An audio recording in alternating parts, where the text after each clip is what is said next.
हरे कृष्णा। श्रील प्रभुपाद की जय। आप सभी का स्वागत है भक्ति शास्त्री के इस पाठ्यक्रम में। तो आज हम दूसरी इकाई का अंतिम अध्याय या अंतिम पाठ हम करने वाले हैं।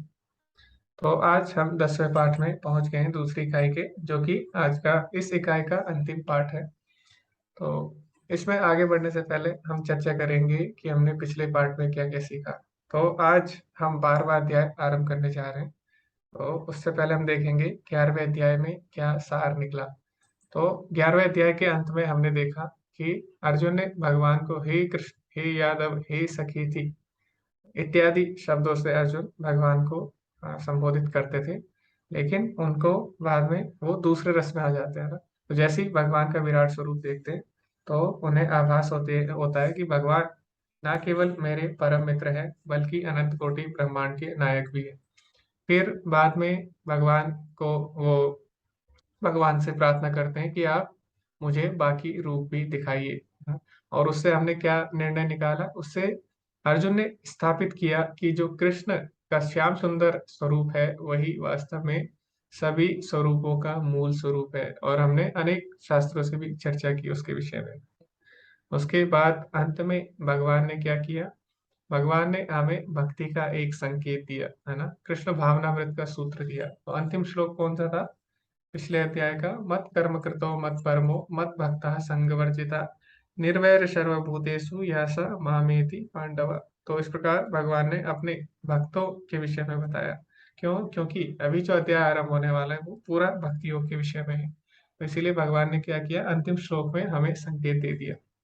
तो अभी पिछले अध्याय में स्थापित हो चुका था कि जो भगवान का श्याम सुंदर रूप है वही सबसे परम है। तो अर्जुन ने ये बात स्थापित कर दी। लेकिन हमें पता लग गया कि श्याम सुंदर रूप सभी स्वरूपों का परम है ना, सभी स्वरूपों का परम है यानी सभी का मूल है। लेकिन कुछ लोग मानते हैं कि नहीं, ठीक है, श्याम सुंदर रूप हमें पता लग गया सभी रूपों का मूल है, लेकिन इससे श्रेष्ठ निराकार है। तो कई लोग ऐसा मानते हैं कि निराकार सबसे ऊपर है। हाँ, रूप में जो सबसे ऊपर है वो श्याम सुंदर रूप है, लेकिन श्याम सुंदर रूप से भी ऊपर जो है वो है निराकार ना। तो इस तरह कुछ लोग मानते हैं। तो यही शंका अभी अर्जुन हमारी दूर करने वाले हैं। अर्जुन ने स्थापित कर दिया कि श्याम सुंदर रूप सबसे श्रेष्ठ है, लेकिन फिर भी कई लोग निराकार को सबसे श्रेष्ठ मानते हैं। तो अर्जुन का पहला प्रश्न भगवान से यही है। 12वें अगर आप अध्याय में पढ़ेंगे तो सबसे पहला प्रश्न अर्जुन पूछता है। अर्जुन उवाचा एवं सततयुक्ताये भक्तास्त्वां पर्युपासते ये चापि अक्षरम अव्यक्तम तेषां के योग वित्तमा। अर्जुन ने पूछा, जो आपकी सेवा में सदैव तत्पर रहते हैं या जो अव्यक्त निर्विशेष ब्रह्म की पूजा करते हैं, इन दोनों में से किसे अधिक पूर्ण सिद्ध माना जाए, यानी कौन दोनों में सबसे अधिक श्रेष्ठ है। तो अर्जुन ने क्यों भगवान से पूछा? अर्जुन को तो पता है भगवान का श्याम सुंदर रूप परम है ना। लेकिन अभी भी कुछ लोगों के मन में हो सकता है शंका हो कि हाँ, साकार में तो भगवान का श्याम सुंदर रूप श्रेष्ठ है, लेकिन साकार और निर्गुण की तुलना ही नहीं है। कई लोग बोलते हैं निर्गुण जो भगवान है वो सबसे ऊपर है ना, जो ब्रह्म है वो सबसे श्रेष्ठ है, निराकार ब्रह्म सबसे श्रेष्ठ है। तो अर्जुन भगवान से पूछता है। और क्यों भगवान से पूछता है? क्योंकि आपस में हमेशा लड़ाई चलती है। जो निराकारवादी होते हैं, साकारवादी होते हैं, हमेशा आपस में लड़ते हैं, झगड़ते हैं। तो एक बोलता है मैं श्रेष्ठ हूँ, दूसरा बोलता है मैं श्रेष्ठ हूँ। तो कौन श्रेष्ठ है, कौन सही है, कौन गलत, वो हम नहीं बता सकते। क्यों? क्योंकि हमारा ज्ञान सीमित है। तो इसीलिए अर्जुन भगवान से पूछ रहा है, क्योंकि भगवान ही इसका निवारण कर सकते हैं, भगवान ही बता सकते हैं क्या सही है, क्या गलत है, क्या श्रेष्ठ है। तो इसीलिए यहाँ पे अर्जुन ने डायरेक्ट प्रत्यक्ष रूप से भगवान से ही पूछ लिया। अब आगे भगवान क्या बोलते हैं उसकी हम चर्चा करेंगे। तो भगवान बोलते हैं, श्री भगवान वाचा मय्यावेश मनो ये माम नित्ययुक्ता उपासते श्रद्धया पर्युपेतास्ते मे युक्त तमो मतः। श्री भगवान ने कहा, जो लोग अपने मन को मेरे साकार रूप में एकाग्र करते हैं और अत्यंत श्रद्धा पूर्वक मेरी पूजा करने में सदैव लगे रहते हैं, वे मेरे द्वारा परम सिद्ध माने जाते हैं। तो भगवान क्या बोल रहे हैं यहाँ पे? मैयावेश, मैयावेश मतलब मेरे में, जिस जिस तरह मैं तुम्हारे समक्ष खड़ा हूँ साकार रूप में, है ना। माम यानी मुझ में, ठीक है। तो भगवान बोल रहे हैं जो मुझ में यानी जिस रूप में मैं तुम्हारे समक्ष खड़ा हूँ, उस रूप में जो मेरा ध्यान करते हैं, वो सबसे श्रेष्ठ या सबसे सिद्ध माने जाते हैं। तो यहाँ पे कुछ शब्द प्रयुक्त हुए हैं, है ना, भगवान को दर्शाने के। भगवान बार बार इन शब्दों का प्रयोग करते हैं भक्ति योग को दर्शाने के लिए। तो छठे अध्याय के 47वें श्लोक में भी भगवान ने क्या बोला था? योगी नाम अपि सर्वेषां मद्गतेन अंतरात्मना श्रद्धावान भजते यो माम समय युक्त तमो मतः। तो भगवान ने वहां पे भी भक्ति योग को स्थापित किया था सबसे श्रेष्ठ योग के रूप में। तो भगवान ने बोला था कि सबसे श्रेष्ठ योगी कौन है? जो हमेशा मेरा ध्यान करता है, अपने अंतःकरण में मेरा चिंतन करता है। यही बात भगवान ने दोबारा इस श्लोक में बोली है। तो यानी भक्ति योग सबसे श्रेष्ठ है ना। तो ये भगवान ने दोबारा यहाँ पे बोल दिया। तो यहाँ पे भी भगवान बोलते हैं समय युक्त तमो मतः। तो दोबारा से भगवान ने वही बात यहाँ पे दोबारा से बोली। तो यानी भक्ति योग सबसे श्रेष्ठ योग है ना? तो अभी प्रश्न ये आता है कि क्या जो निराकारवादी है क्या वो गलत है? क्या वो गलत विधि का उपयोग कर रहे हैं? तो किस तरह हम उसको देखें? क्या भगवान निराकारवादियों को स्वीकार नहीं करेंगे? तो भगवान इस विषय में क्या बोलते हैं उसकी हम चर्चा करेंगे। तो निराकारवादियों के लिए भगवान बोलते हैं क्लेशो अधिकतरस्तेषाम् अव्यक्त शक्त चेतसाम अव्यक्ता ही गतिर दुखम देहवद्भिर अवाप्यते। जिन लोगों के मन परमेश्वर के अव्यक्त निराकार स्वरूप के प्रति आसक्त है, उनके लिए प्रगति कर पाना अत्यंत कष्टप्रद है। देहधारियों के लिए उस क्षेत्र में प्रगति कर पाना सदैव दुष्कर होता है। तो भगवान बोले कि ऐसा नहीं है कि जो निराकारवादी होते हैं वो मुझे प्राप्त नहीं कर सकते, ऐसा भगवान ने नहीं बोला। लेकिन भगवान ने बोला वो भी प्राप्त कर सकते हैं, लेकिन उनका जो मार्ग है बहुत ही कठिन होता है। ठीक है। तो निराकारवादियों का मार्ग बहुत ही कठिन होता है। क्यों? क्योंकि वो ज्ञान की दृष्टि से भगवान को समझना चाहते हैं, अपने ज्ञान के बल पे वो भगवान को समझना चाहते हैं। और हमें पता है ब्रह्म संहिता में क्या लिखा है? पंथास्तु कोटि सत्वत्र संप्रगाम्यो वायो रथापि मनसो मुनि पुंगवाना सोप्यस्ति यत् प्रपदसी न विचित्य तत्व गोविंदमादि पुरुषं तमहं भजामि। तो ब्रह्म संहिता में ब्रह्मा जी बोल रहे हैं कि जो ज्ञानी लोग होते हैं वो अगर मन की रफ्तार से भी चले, वायु की रफ्तार से भी श्रेष्ठ है मन की रफ्तार, उससे भी अगर वो चलते हैं तब भी वो भगवान के चरण तक भी नहीं पहुंच सकते। तो अपने ज्ञान के बल पर हम भगवान को नहीं समझ सकते। ठीक है। और ब्रह्मा जी स्वयं बोलते हैं वेदेशु दुर्लभम, है ना, वेद पढ़ के भी भगवान को जानना कठिन है, लेकिन अदुर्लभम आत्म भक्तो। तो लेकिन आत्मा की शुद्ध भक्ति के द्वारा ही भगवान को समझा जाता है। तो ज्ञान एक स्टेप है ना, भक्ति में आगे बढ़ने के लिए, है ना, भक्ति तक पहुंचने के लिए। लेकिन जो ज्ञानी होते हैं वो उनमें अहंकार आ जाता है, वो समझते हैं कि हम ज्ञान के बल पर ही सब चीज समझ सकते हैं, है ना। तो इस प्रकार अहंकार मतलब भगवान को समझने में उनको बहुत ज्यादा समय लगता है। भगवान बोलते हैं बहुनाम जन्म नामन्ते ज्ञानवान माम प्रपद्यते। जब वास्तव में किसी को ज्ञान होता है तभी वो मेरी शरण ग्रहण कर सकता है। तो वास्तविक ज्ञान के लिए उन्हें बहुत समय लग जाता है। ठीक है। उसके लिए अहंकार त्यागना होता है। तो ज्ञानी लोगों को बहुत ज्यादा समय लग जाता है भगवान तक पहुंचने में। इसीलिए भगवान बोले उनका मार्ग बहुत ही ज्यादा कठिन है, क्योंकि जैसे जैसे ज्ञान बढ़ता है साथ साथ अहंकार भी बढ़ता रहता है। तो ये भगवान ने यहाँ पे बोल दिया। ओके। तो अभी कई लोग बोलते हैं कि यहाँ पे प्रभुपाद जी चर्चा भी करते हैं अपने तात्पर्य में। तो कई लोग सोचते हैं कि भगवान को साकार रूप में उनसे जुड़ना, है ना। तो कई लोग मानते हैं कि नहीं ये सही नहीं है, आरसी विग्रह या मूर्ति पूजा सही नहीं है। ठीक है। तो बोलते हैं कि आपने भगवान को सीमित कर दिया। भगवान तो असीमित है और आपने उन्हें एक रूप में सीमित कर दिया। तो कई जो निराकारवादी होते हैं वो बोलते कि फूल में भी आप हो भगवान, और पत्थर में भी आप हो, मूर्ति में भी आप हो। तो आपको आप में चढ़ाऊं कैसे, इस प्रकार वो बोलते हैं। ठीक है। फूल में भी आप हो, पत्थर में भी आप हो, तो आप ही को आप में चढ़ाऊं कैसे ना, इस प्रकार वो बोलते हैं। तो इस प्रकार निराकारवादी बोलते हैं। लेकिन हमें ये बात समझनी होगी कि भगवान सीमित होके भी असीमित है। ठीक है। यही भगवान की अचिंत्य शक्ति है, इसीलिए भगवान को अचिंत्य बोला जाता है। तो जैसे हम ईशोपनिषद में पढ़े, है ना, तो ईशोपनिषद में क्या बोला गया है? तदे जति तन्ने जति। यानी भगवान एक जगह रहकर भी क्या कर सकते हैं? दौड़ सकते हैं, है ना। तो भगवान अपने धाम में भी है, गोलोक एवं एवं निवसति अखिलात्म भूतो, अपने धाम में रहकर भी भगवान सभी जगह है। तो दोनों ही विरोधी गुण हो गया ना, अपनी जगह भी है और सभी जगह भी है। उसके बाद तद दूरे तदंति के, यानी भगवान पास भी है और भगवान दूर भी है। तो भगवान हमारे हृदय में भी है और हृदय में होते हुए भी हमसे दूर भी रह सकते हैं। ठीक है।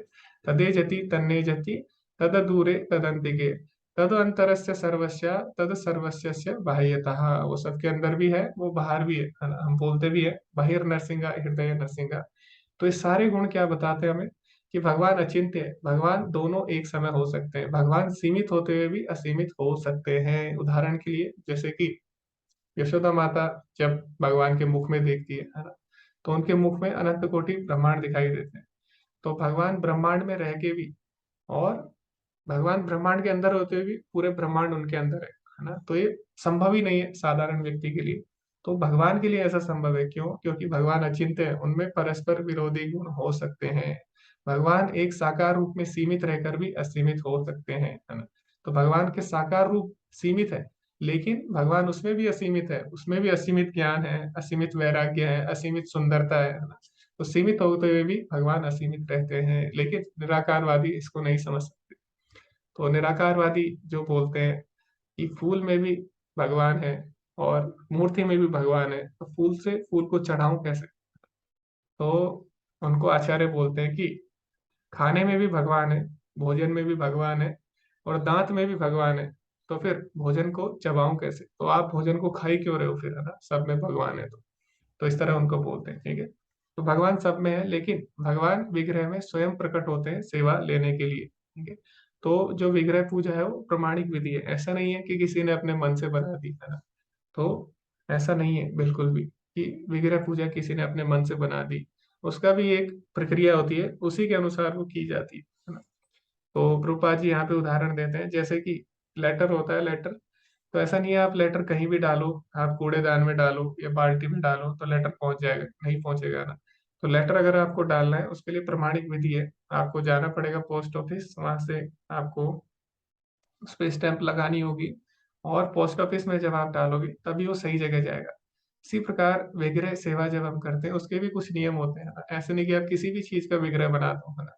कुछ विशेष चीजें हैं जिनका आप विग्रह बना सकते हो, कुछ विशेष विधि है, उसी के द्वारा भगवान उसमें प्रकट होते हैं और हमको सेवा देते हैं। तो ये भगवान की कृपा है, भगवान असीमित होते हुए भी हमारे लिए हमारी सेवा स्वीकार करने के लिए सीमित हो जाते हैं। तो ये हम समझ सकते हैं। तो ऐसा नहीं है मूर्ति पूजा या विग्रह सेवा गलत है, ठीक है, ऐसा बिल्कुल भी नहीं है, कहीं भी नहीं है शास्त्रों में। तो ये प्रभुपाद जी बोलते हैं। तो अभी भगवान ने बोला है कि जो निराकारवादी होते हैं, जो भगवान के अव्यक्त रूप में ध्यान देते हैं, उनका मार्ग कठिन होता है, ठीक है। ऐसे देहधारियों का मार्ग बहुत ही कठिन होता है और दुख भरा होता है, कष्ट भरा, है ना, गतिर दुखम। तो अभी आपको बताने कुछ पॉइंट्स, आप हो सके तो एक एक पॉइंट बता सकते हैं कि क्यों, आप कौन से मुख्य बिंदु है जिससे हमें पता लगता है कि जो निराकारवाद का मार्ग है तो वो ज्यादा कठिन है। आप कुछ बिंदु बता सकते हैं उसमें से कि ऐसा कौन कौन सी चीजें हैं जो भक्ति में सुलभ है लेकिन निराकारवादी के लिए कठिन है और उन्हें वो करनी पड़ती है। जी हरे कृष्ण, रितेश प्रभु जी। हरे कृष्णा प्रभु जी, दंडवत प्रणाम। जी धन्यवाद प्रणाम। प्रभु जी, इसी में परपट में ही प्रभुपाद जी बता रहे हैं कि जीव तो अनादिकाल से ही देहधारी है। तो मतलब सैद्धांतिक रूप से ये समझ पाना कि जीव के लिए कि शरीर नहीं है, वही अपने आप में ही एक बहुत बड़ा क्वेश्चन मार्क करता है और निराकारवादी के अगेंस्ट जाता है। नहीं प्रभु जी, हमें बताना है कि निराकार, जो निराकारवाद है वो क्यों कठिन है, हमें ये बिंदु रखने हैं। तो आपको एक बिंदु बता सकते हैं कि क्यों कठिन है निराकार का मार्ग?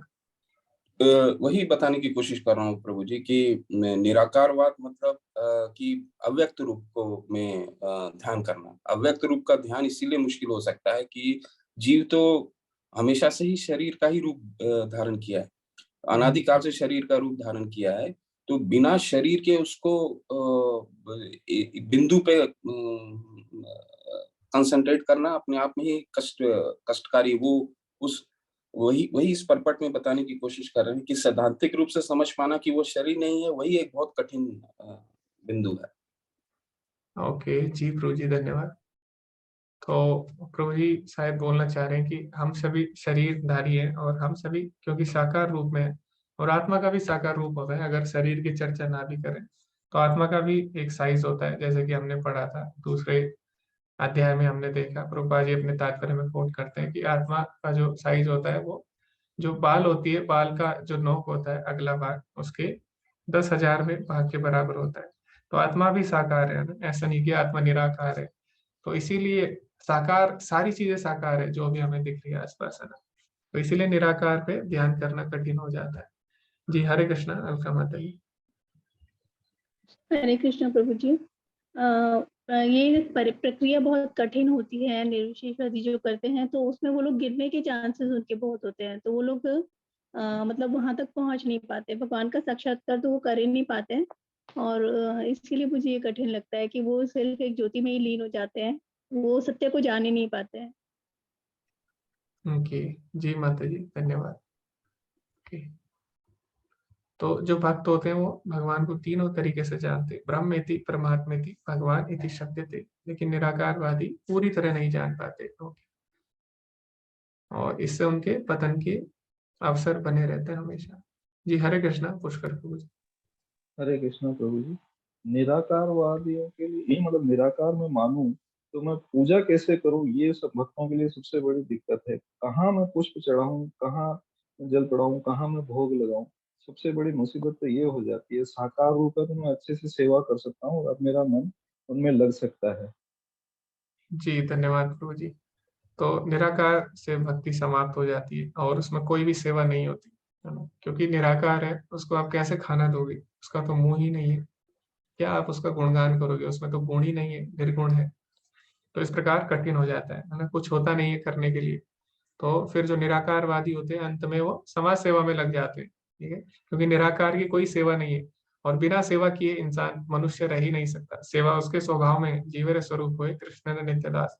लेकिन सेवा किसकी करनी है ना, निराकारवादियों को नहीं पता रहता, क्योंकि निराकार की सेवा नहीं हो सकती, इसीलिए वो सांसारिक कार्यों में लग जाते हैं फिर। ये हरे कृष्ण, नीलम माता जी। हरे कृष्णा प्रभु जी, दंडवत प्रणाम। जी धन्यवाद प्रभु। जी, जैसा कि हमने अभी पीछे 6 अध्याय में भी पढ़ा कि अष्टांग योग, उसमें देखा कि कितना यम नियम आसन, एक कितनी विस्तृत एक प्रक्रिया होती है जब जाकर एक योगी या जो ये ब्रह्म ज्योति पर निर्विशेषवादी जो ध्यान लगाते हैं, तो एक बहुत लंबी एक प्रक्रिया होती है जिसको कर पाना जो कलयुग में तो बहुत ही मुश्किल है। तो निर्विशेषवादी की जो बात हम कर रहे हैं, तो जो परमात्मा रूप पर भी जो ध्यान लगाते हैं योगी, तो बाद में भगवान कहते हैं कि आना मुझ पर ही पड़ता है, क्योंकि उनको ब्रह्म का ध्यान ज्ञान हो जाता है। फिर परमात्मा पे एक लंबी प्रक्रिया को अपनाने के बाद वो परमात्मा का ध्यान कर पाते हैं। लेकिन जब पूर्ण ज्ञान होता है, भगवान का ही जब ज्ञान होता है, तब वो भक्ति प्राप्त करते हैं। कहने का तात्पर्य यही है कि उनके गिरने के बहुत चांसेस होते हैं कि वो इतनी लंबी प्रक्रिया जो हम अष्टांग योग में पढ़कर आए हैं, वो संभव नहीं है। आज के टाइम में तो संभव बिल्कुल नहीं है प्रभु जी। हरे जी कृष्णा जी धन्यवाद माता जी, हरे कृष्णा। तो माता जी ने बोला उसके लिए इंद्रिय निग्रहण, ये सब है ना, बहुत चीजें त्यागनी पड़ती है। तो निराकारवादी काफी चीजें हैं जो नहीं करते हैं, जैसे कि वो नृत्य नहीं करते, ठीक है। हम लोग क्या करते हैं, भगवान के लिए करते हैं ना, कीर्तन, तो कीर्तन भी नहीं करते, ठीक है। और बहुत तपस्या करते हैं, इंद्रियों को अपना प्रयास करते हैं कि कम से कम उनका प्रयोग हो। लेकिन भक्ति में उल्टा है, भक्ति में हम प्रयास करते हैं कि इंद्रियों को ज्यादा से ज्यादा भगवान की सेवा में लगाए। ऋषिकेण ऋषिकेश सेवनम भक्ति उच्यते। ओके, हरे कृष्णा, तनुश्री माता जी। हरे कृष्ण प्रभु जी, दंडवत प्रणाम। जी दंडवत प्रणाम। हाँ प्रभु जी। प्रभु जी, भक्ति का मतलब क्या है? भक्ति का मतलब है कि अनअलर्ड प्योर लव टू कृष्णा। तो इसका मतलब है कि प्रेम में एक संपर्क प्रतिष्ठा करना भगवान के साथ। तो एक एग्जाम्पल हम देख सकते हैं, एक प्रेममय संपर्क जो हम कैसे स्थापन कर सकते हैं, जब किसी का साकार रूप को हम जान सकते हैं। जैसे कि एक फ्रेंड सोच लीजिए कि हम उसको देखे ही नहीं है, उसके बारे में कुछ जाने ही नहीं है, उसके साथ हम कनेक्टिविटी बहुत कम कर सकते हैं। लेकिन कोई एक फ्रेंड है जिसको हम हर दिन देखते हैं, उसके बारे में जानते हैं, उसके नाम याद करने से उसका ग्रुप आ जाते हैं हमारे आगे, उसका व्यक्तित्व आ जाता है, तो हम उसके साथ कनेक्टिविटी बहुत इजीली कर सकते हैं। और एक बात है कि भगवान पूर्ण सच्चिदानंदमय है, तो उसका मतलब क्या है? सत मीन्स पूर्ण शाश्वत, पूर्ण ज्ञान और पूर्ण आनंदमय है। तो आनंद का स्टेज कब आता है? जब हम साकार रूप से, व्यक्ति रूप से भगवान के साथ अपना संपर्क स्थापन कर पाते हैं, तभी हमें आनंद मिलेगा। नहीं तो हमें बस ज्ञान और ये सारे मिलेगा, लेकिन हमें आनंद नहीं मिल सकता है। तो इसीलिए भगवान के साकार रूप को पूजा करना जरूरी है प्रभु। जी माता जी, धन्यवाद।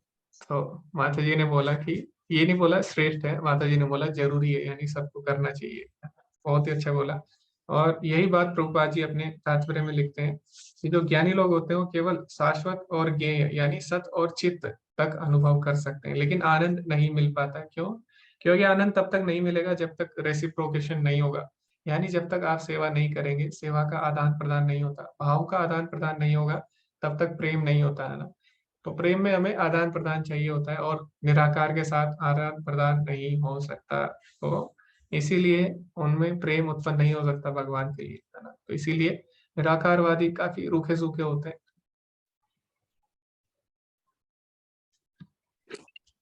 जी हरे कृष्णा प्रभाकर प्रभु जी। हरे हरे कृष्णा प्रभु जी, दंडवत प्रणाम। जी दंडवत प्रणाम प्रभु जी। हाँ, प्रभुपाद बॉम्बे में और उन्होंने ह्यूस्टन में 2 बार बहुत अच्छा कोट किया है कि निर्गुणवादी जो है और जो हम सगुणवादी हैं उसमें सबसे बड़ा डिफरेंस उन्होंने एग्जाम्पल से बताया कि जैसे बंदर का बच्चा होता है, वो बंदर का बच्चा हमेशा देखेंगे कभी भी उसकी माँ नहीं पकड़ती है, बंदर का बच्चा खुद उससे चिपका रहता, पकड़े रहता है। तो यहाँ पे जब वो छलांग मारती है एक पेड़ से दूसरे पेड़, तो यहाँ पे जिम्मेदारी होती है बच्चे की वो ना गिरे। लेकिन दूसरा जो सगुणवादी होता है, जो भगवान की डायरेक्ट पूजा करता है अर्च विग्रह की, वो होता है बिल्ली का बच्चा या शेर का बच्चा। हमेशा उसकी माँ उसको मुंह में दबाती है, लेकिन इतना ही दबाती कि उसको कोई भी इंजरी ना हो और उसको कोई दर्द ना हो, लेकिन एक स्थान से दूसरे स्थान पे लेके जाती है। यहाँ पे जिम्मेदारी है उसकी माँ की, मतलब बिल्ली, और उधर शेरनी की। लेकिन दूसरी तरफ जो मंकी है, उसका बच्चा है, उसकी जिम्मेदारी है। तो निर्गुणवादी वैसे ही गिरने का चांस रहता है जैसे कि इसका मंकी का बच्चा है, और सगुणवादी वैसे ही रहता है कि वो भगवान उसकी प्रोटेक्ट करता है, भगवान उसको लेके जाता है एक स्थान से दूसरे स्थान में, मतलब गोलों का। तो ये प्रभुपाद अपने हमेशा अपने उसमें जब भी लेक्चर देते हैं तो बताते हैं। हरे जी कृष्णा। धन्यवाद प्रभु जी, प्रभुपाद जी के बारे में साझा करने के लिए। ओके, तो अभी भगवान आगे बताएंगे कि जो भगवान के भक्त होते हैं उनको उनका भगवान स्वयं उद्धार करने के लिए आते हैं, जैसे अभी प्रभु जी ने बोला। तो वो हम 6ठे और 7वें श्लोक में उसकी चर्चा करेंगे कि किस प्रकार भगवान अपने भक्तों के लिए स्वयं प्रकट होते हैं। तो जैसे प्रभु जी ने बोला है ना, तो निराकारवादी के लिए प्रकट कैसे होंगे? निराकारवादी जब भगवान के रूप को नहीं मानता तो उसके सामने प्रकट नहीं हो सकते, क्योंकि भगवान बोलते ये यथा माम प्रपद्यन्ते, जो मुझे जिस प्रकार चाहता है, जो जिसका जो भाव होता है उसके अनुसार मैं उसके साथ आदान प्रदान करता हूँ। तो निराकारवादी भगवान के रूप को नहीं मानता, तो इसीलिए भगवान उसके सामने प्रकट नहीं हो सकते। और भगवान बोलते भी है, नाहम प्रकाशः सर्वस्य योग माया समावृता मूढ़ोऽयं न विजानाति योग, है ना, लोके मामज अव्ययम। तो जो मूर्ख होते हैं उनके लिए मैं प्रकट नहीं होता। ठीक है या? ओके, हरे कृष्णा पल्लवी माता जी। हरे कृष्णा प्रभु जी, दंडवत प्रणाम प्रभु दंडवत जी। जैसे निराकारवादी और साकारवादी दोनों में जो मुझे ये कठिन और सुलभ लग रहा है कि निराकारवादी का जैसा है कि स्टेप वाइज उनको चलना पड़ता है, पहले इंद्रिय निग्रह, फिर हृदय की शुद्धि, मन की शुद्धि। लेकिन भक्ति योग में ऐसा है, भक्ति में साकार रूप में जब हम नौविधि भक्ति में लग जाते हैं तो शुरुआत और अंत ये कुछ नहीं होता, मतलब धीरे धीरे हम भक्तों के संग में रहते, भक्ति करने लगते, शास्त्र पढ़ते, आचार्यों का आशीर्वाद हमें मिलता है, तो धीरे धीरे हृदय का शुद्धिकरण और मन का शुद्धिकरण अपने आप होने लगता है। और पतन भी होता है। तो भक्ति में ऐसा है कि हमें सिर्फ लगे रहना है भक्ति में, भक्ति कार्यों में, तो अपने आप वो भी शुद्धिकरण हमारा होता है। लेकिन निराकारवादियों में ऐसा नहीं, पतन हो गया तो फिर से उनको ऊपर उठना बहुत कठिन है। तो मतलब ये मुझे कहना था।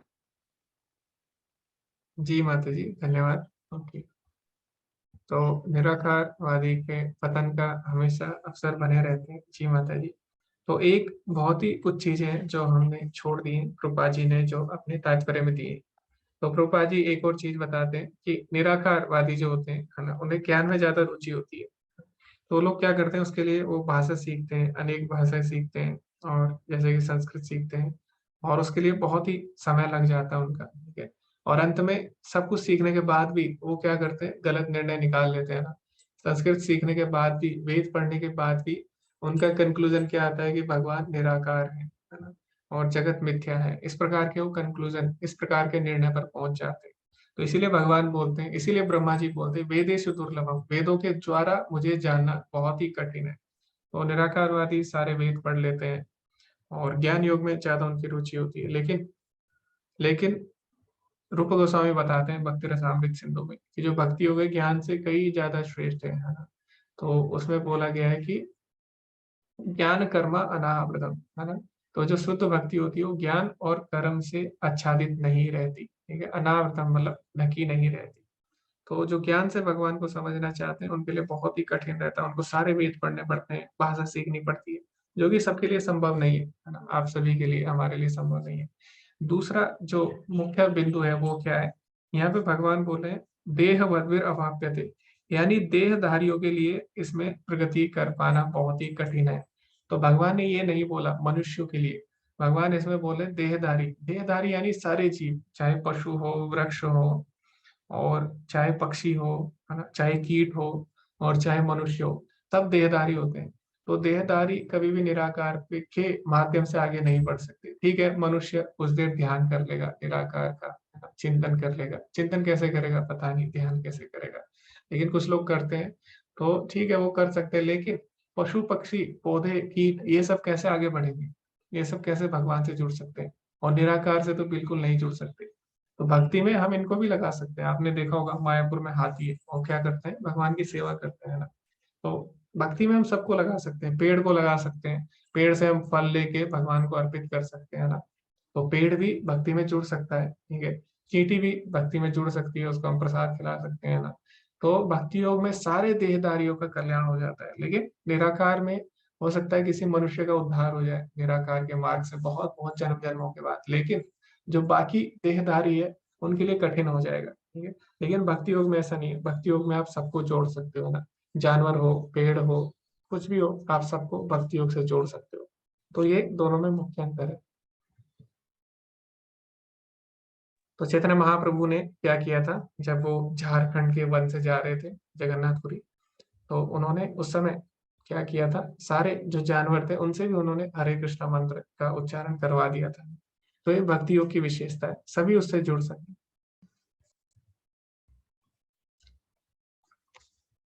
ओके, तो इसकी हमने चर्चा की अभी इस बिंदु की, जैसे कि प्रभु जी ने बोला था।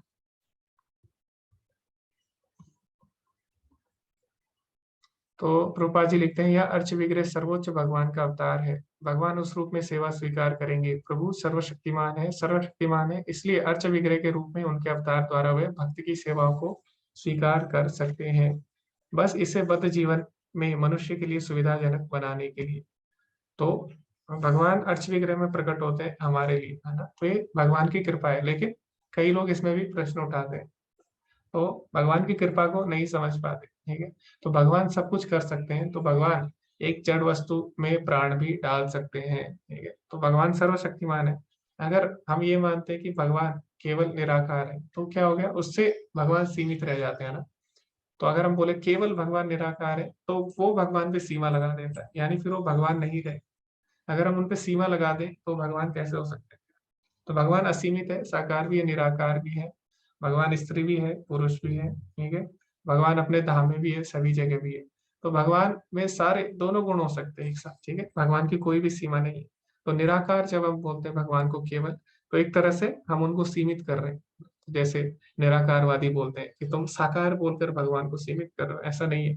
केवल निराकार बोलकर वो सीमित रह जाते हैं। तो यही प्रभुपाद जी यहाँ पे बोलते हैं कि भगवान सर्वशक्तिमान है, वो कुछ भी कर सकते हैं, ठीक है। तो अर्च विग्रह में भी प्रकट हो सकते हैं। अभी जो अगले श्लोक है वो बहुत ही महत्वपूर्ण है और बहुत ही सुंदर है, क्योंकि उसमें भगवान बताते हैं कि किस प्रकार वो अपने भक्तों का स्वयं उद्धार करते हैं।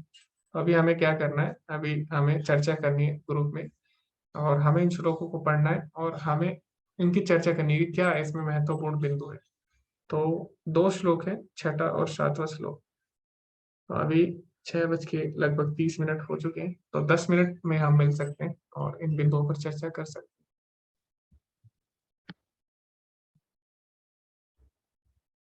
6वां और 7वां श्लोक हमको पढ़ना होगा।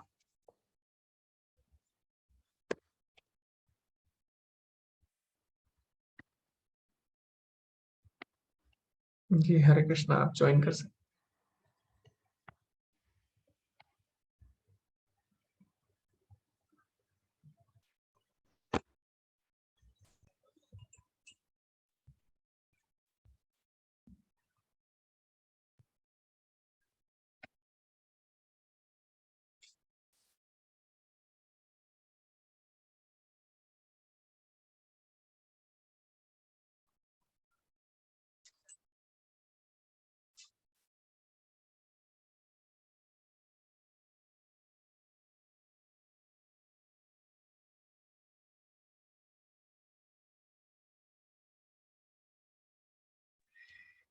हरे कृष्णा, स्टार्ट करते हैं।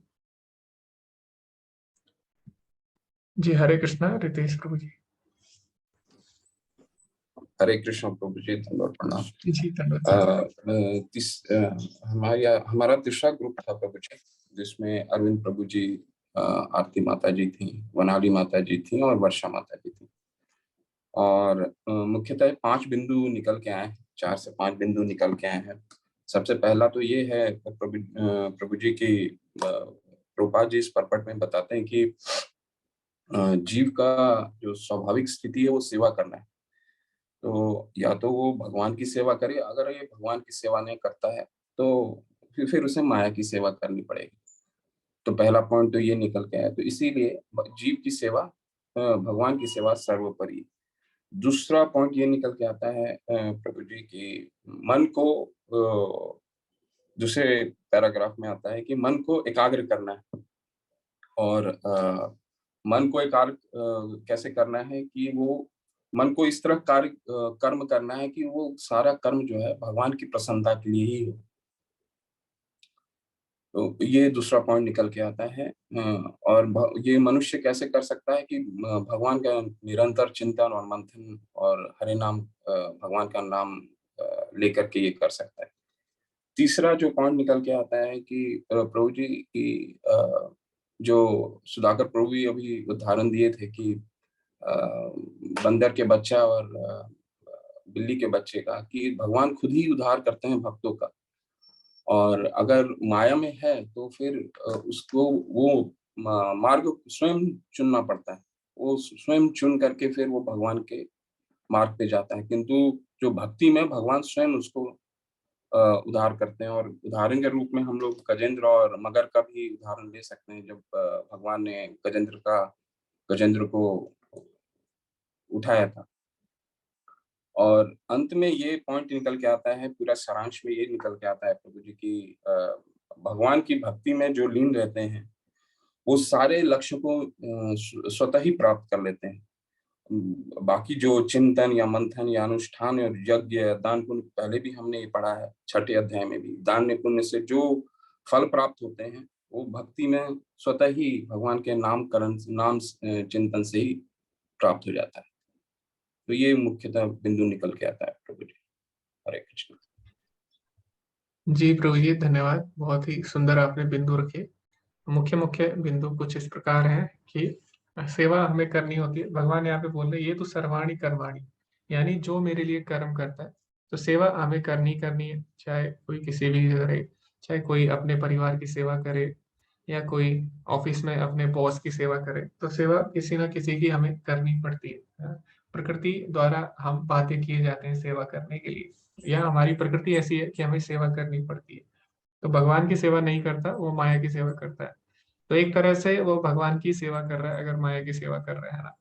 क्यों? क्योंकि माया भी किसकी सेवक है, सेविका है, वो भगवान की है।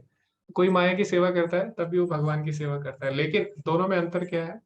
जो डायरेक्ट प्रत्यक्ष रूप में भगवान की सेवा करता है वो ज्यादा श्रेष्ठ है ना। तो जैसे कि कोई व्यक्ति अगर सरकार के नियमों का पालन नहीं करता तो उसको जेल के नियमों का पालन करना पड़ता है। तो जेल में जो नियम है वो भी सरकार नहीं बनाए है ना। तो एक तरह से जेल में भी वो सरकार के नियमों का ही पालन कर रहा है, लेकिन वहां पे उसे फोर्स कर दिया जाता है सरकार द्वारा नियम पालन करने के लिए, तो वो ज्यादा श्रेष्ठ नहीं है। श्रेष्ठ क्या है कि सरकार के नियमों का डायरेक्ट पालन करे, है ना, बिना जेल में जाए। तो इसी प्रकार हम हर तरह से भगवान की सेवा करते हैं, है ना। तो भगवान बोलते भी हैं कि ये यथा माम प्रपद्यन्ते तां सत्येव भजाम्यहम् मम वर्तमानुवर्तन्ते मनुष्यः पार्थ सर्वशः। यानी मनुष्य मेरे ही पाथ का अनुसरण करता है, किसी भी तरह मेरी ही सेवा करता है। तो श्रेष्ठ क्या है कि हम डायरेक्ट भगवान की सेवा करें, है ना, माया को बीच में ना रखकर। फिर यहाँ पे प्रभु जी ने बोला कि सेवा द्वारा मन को हम एकाग्र कर सकते हैं। जैसे इसमें भगवान बोलते हैं मई सन्न्यस्य मत परः, है ना, मेरे में अपना मन लगाओ। तो वो सेवा द्वारा ही संभव है। हम ऐसा नहीं सोच सकते कि भगवान में मन लगाने के लिए हम अलग से कुछ करेंगे। तो भगवान में मन लगाने के लिए भगवान की सेवा करनी पड़ती है। जैसे भगवान अर्जुन को बोले माम अनुस्मर युद्ध चाल, यानी मुझे याद करते हुए युद्ध करो। भगवान ये नहीं बोले कि मुझे याद करो फिर युद्ध करो, या पहले युद्ध करो फिर मुझे याद करो, नहीं। भगवान की सेवा करते करते भगवान का चिंतन हमें करना है। तो ये कुछ मुख्य बिंदु थे। और दूसरा, भक्ति में सब मिल जाता है ना। नाम चिंतामणि कृष्ण, भगवान का नाम चिंतामणि जैसा है, सब कुछ उसमें समा जाता है, सब कुछ उसी में मिल जाता है। जी हरे कृष्णा गौरव प्रभु जी। हरे कृष्ण प्रभु जी, धन्यवाद प्रणाम जी धन्यवाद प्रणाम प्रभु जी। तो प्रभु जी जो पॉइंट हो गए उसको छोड़ के मैं पॉइंट बोलता हूँ। जी जी जी।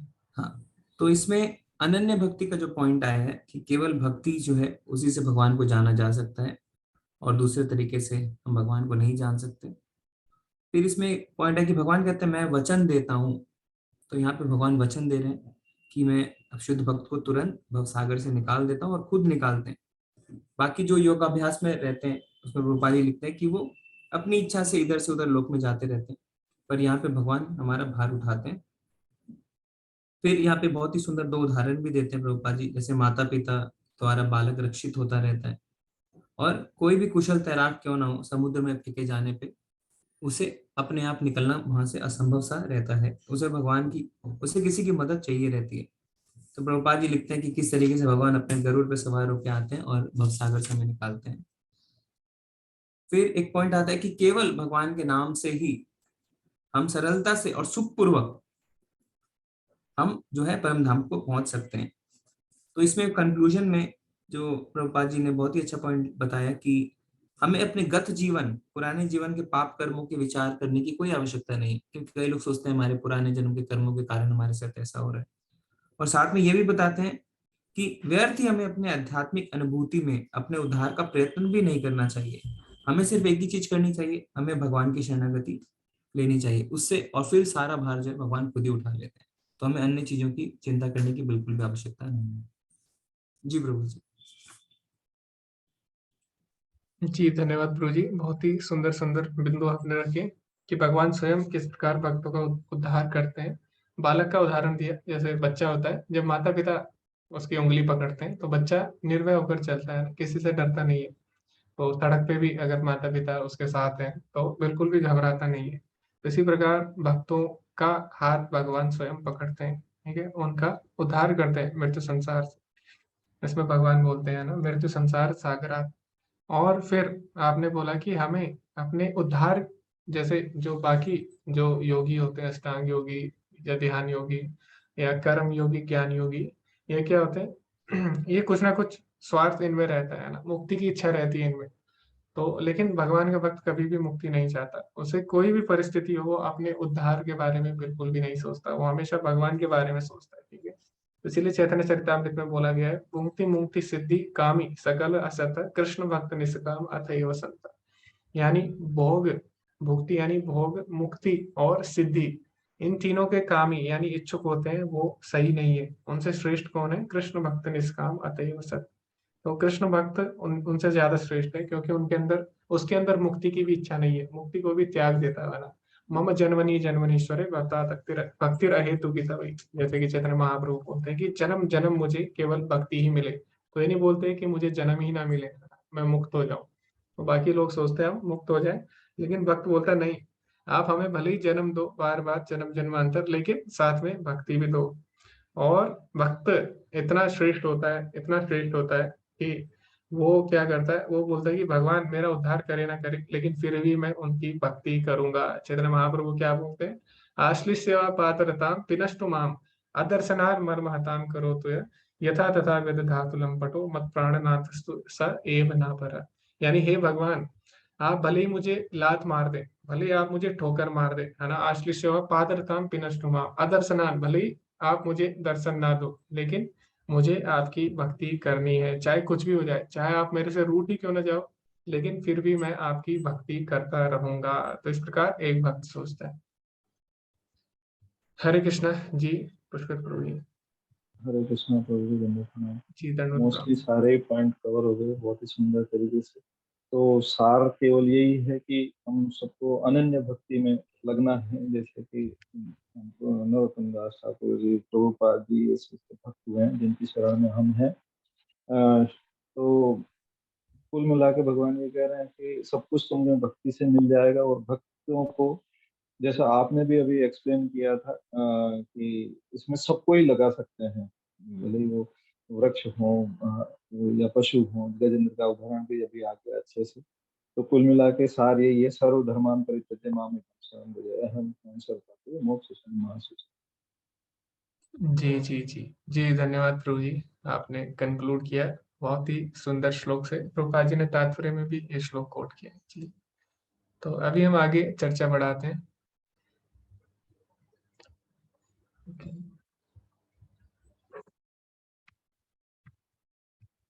तो आगे प्रभुपाद जी बोलते हैं, व्यक्ति को आत्म साक्षात्कार की अन्य सभी प्रक्रियाओं को छोड़ देना चाहिए और केवल कृष्ण भावनामृत में भक्ति सेवा करनी चाहिए।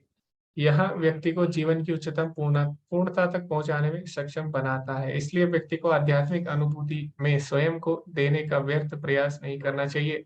सभी को परम सर्वशक्तिमान भगवान कृष्ण की शरण लेनी चाहिए। यही जीवन की सर्वोच्च पूर्णता है। तो इस पे हमने चर्चा की है। अभी हम देखेंगे कि जो 12वां अध्याय है उसको हम किस प्रकार से उसका अवलोकन कर सकते हैं। तो 1 से 7 तक जो श्लोक है वो हमें बताते हैं कि किस प्रकार भक्ति श्रेष्ठ है ना, निराकार पे ध्यान से किस प्रकार भक्ति ज्यादा श्रेष्ठ है।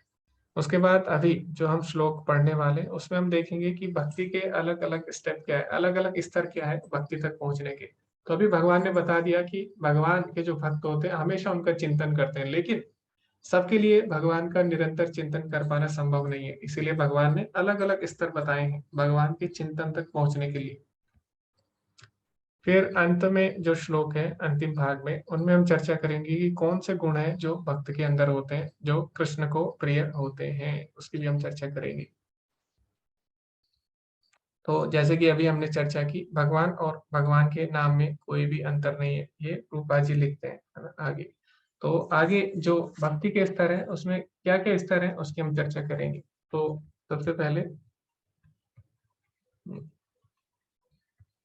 सबसे पहले भगवान बोलते हैं 8वें श्लोक में कि मुझ में मन को लगाओ, मय्येव मन आदत्स्व मयि बुद्धिम निवेशय निवस्यस्य मय्येव अथ ऊर्ध्वं संशय। भगवान बोलते हैं इसमें कोई भी संशय नहीं है, तुम मुझे प्राप्त करोगे कैसे, हमेशा अगर मेरे में मन लगाओगे, हमेशा मेरा चिंतन करोगे तो मुझे प्राप्त करोगे। तो ये भगवान 8वें अध्याय में भी बोलते हैं कि अंत काले च मामेव स्मरण मुक्ता कलेवरम, जो अंत काल में मुझे याद करता है वो मेरे पास जाएगा, नास्त्यत्र संशय, इसमें कोई भी संशय नहीं है। तो यहाँ पे भी भगवान बोले इसमें कोई संशय नहीं है, जो मेरे में मन लगाएगा वो मुझे प्राप्त करता है। तो ये सबसे उच्च जो स्तर है भक्ति का है, जिसमें हमेशा भगवान में मन लगा रहता है। तो ये कैसे करता है भक्त, भगवान के नाम का जप करके, है ना, इसका प्रयास कर सकता है, क्योंकि भगवान और भगवान के नाम में कोई अंतर नहीं है। तो हम डायरेक्ट उनसे संपर्क कर सकते हैं भगवान के नाम का जप करके, उनमें मन लगाने का अभ्यास कर सकते हैं। लेकिन हो सकता है किसी का मन अभी भगवान में ना लगे, तो फिर उसके लिए क्या है, उसके लिए फिर भगवान बताते हैं 9वें श्लोक में, अथ चित्तम समाधातुम न शक्नोषि मयि स्थिरम, अगर तुम अपना चित्त मेरे में स्थिर नहीं कर सकते, अभ्यास योगेन ततो मामिच्छाप्तुम धनंजय, तुम क्या करो, अभ्यास करो, है ना, तुम भक्ति योग के विधि विधानों का अभ्यास करो और उससे मुझे प्राप्त करने की इच्छा करो। तो हमें प्रयास करना होगा, ठीक है। तो जब तक हम प्रयास नहीं करेंगे तब तक भगवान को प्राप्त नहीं कर सकते। तो भक्ति में दोनों चीजें चाहिए भगवत प्राप्ति के लिए, प्रयास भी चाहिए और भगवान की कृपा भी चाहिए। तो जैसे हमने चर्चा की, जब यशोदा माता भगवान को बांध रही थी तो 2 इंच रस्सी छोटी पड़ जाती है, तो 1 इंच क्या था, प्रयास था, और 1 इंच भगवान की कृपा, है ना। तो भगवान के लिए प्रयास हम साधना भक्ति द्वारा करते हैं। तो साधना भक्ति 2 तरह की होती है, एक होती है वैदिक भक्ति। वैदिक भक्ति में क्या होता है, जो गुरु ने नियम बताए, आचार्यों ने नियम बताए, उनका हम पालन करते हैं। जैसे कि प्रभुपाद जी ने बोला है 4 नियमों का पालन करना, 16 माला का जप करना। तो हम क्या करते हैं, आर्टिफिशियल तरीके से, यानी बाहरी तरीके से हम करते हैं, उसको बोलते हैं वैदिक भक्ति, है ना। तो हमारा मन नहीं लगा उसमें, लेकिन फिर भी हम करते हैं, उसका अभ्यास करते हैं बार-बार। और साधना भक्ति का जो दूसरा स्तर है, उसको रागानुगा भक्ति बोलते हैं। रागानुगा भक्ति में क्या होता है, उसमें हमारा मन लग जाता है, यानी हमें हमें ऐसा नहीं लगता बोझ जैसा, जैसे शुरू-शुरू में होता है, हमें 1 माला करना भी बहुत भारी लगता है ना, लेकिन धीरे-धीरे जब हम 16 माला करते हैं, तब हमें पता लगता है कि अब पहले हम 4 माला करते थे, वो कितना आसान था, अभी हम 16 माला करने में हमें कठिनाई हो रही है। तो इस प्रकार क्या होता है, धीरे-धीरे मन लगने लग जाता है, ठीक है? तो उसको बोलते हैं रागानुगा भक्ति। तो ये दूसरा स्तर है भक्ति का।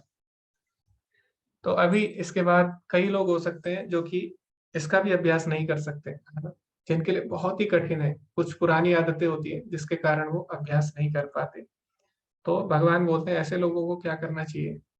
ऐसे लोगों को मेरे लिए कर्म करना चाहिए। तो भगवान 10वें श्लोक में बोलते हैं, अभ्यासो अपि असमर्थो असि, अगर तुम अभ्यास करने में असमर्थ हो, मत कर्म परमो भव, तुम मेरे लिए कर्म करो, मदर्थमपि कर्माणि कुर्वन् सिद्धिमवाप्स्यसि, तो तुम मेरे लिए कर्म करके ही परम सिद्ध अवस्था को प्राप्त कर सकते हो। तो ठीक है, किसी का मन नहीं लग रहा भक्ति के जो विधि विधान है उनका पालन करने में, पुरानी आदतें उसकी नहीं छूट रही, 4 नियमों का पालन नहीं हो पा रहा, तो कुछ ना कुछ टैलेंट उसमें ज़रूर होगा, है ना? ऐसा नहीं है कि कोई व्यक्ति में कुछ टैलेंट ना हो, भगवान ने सब में कुछ ना कुछ विशेष योग्यता दी है।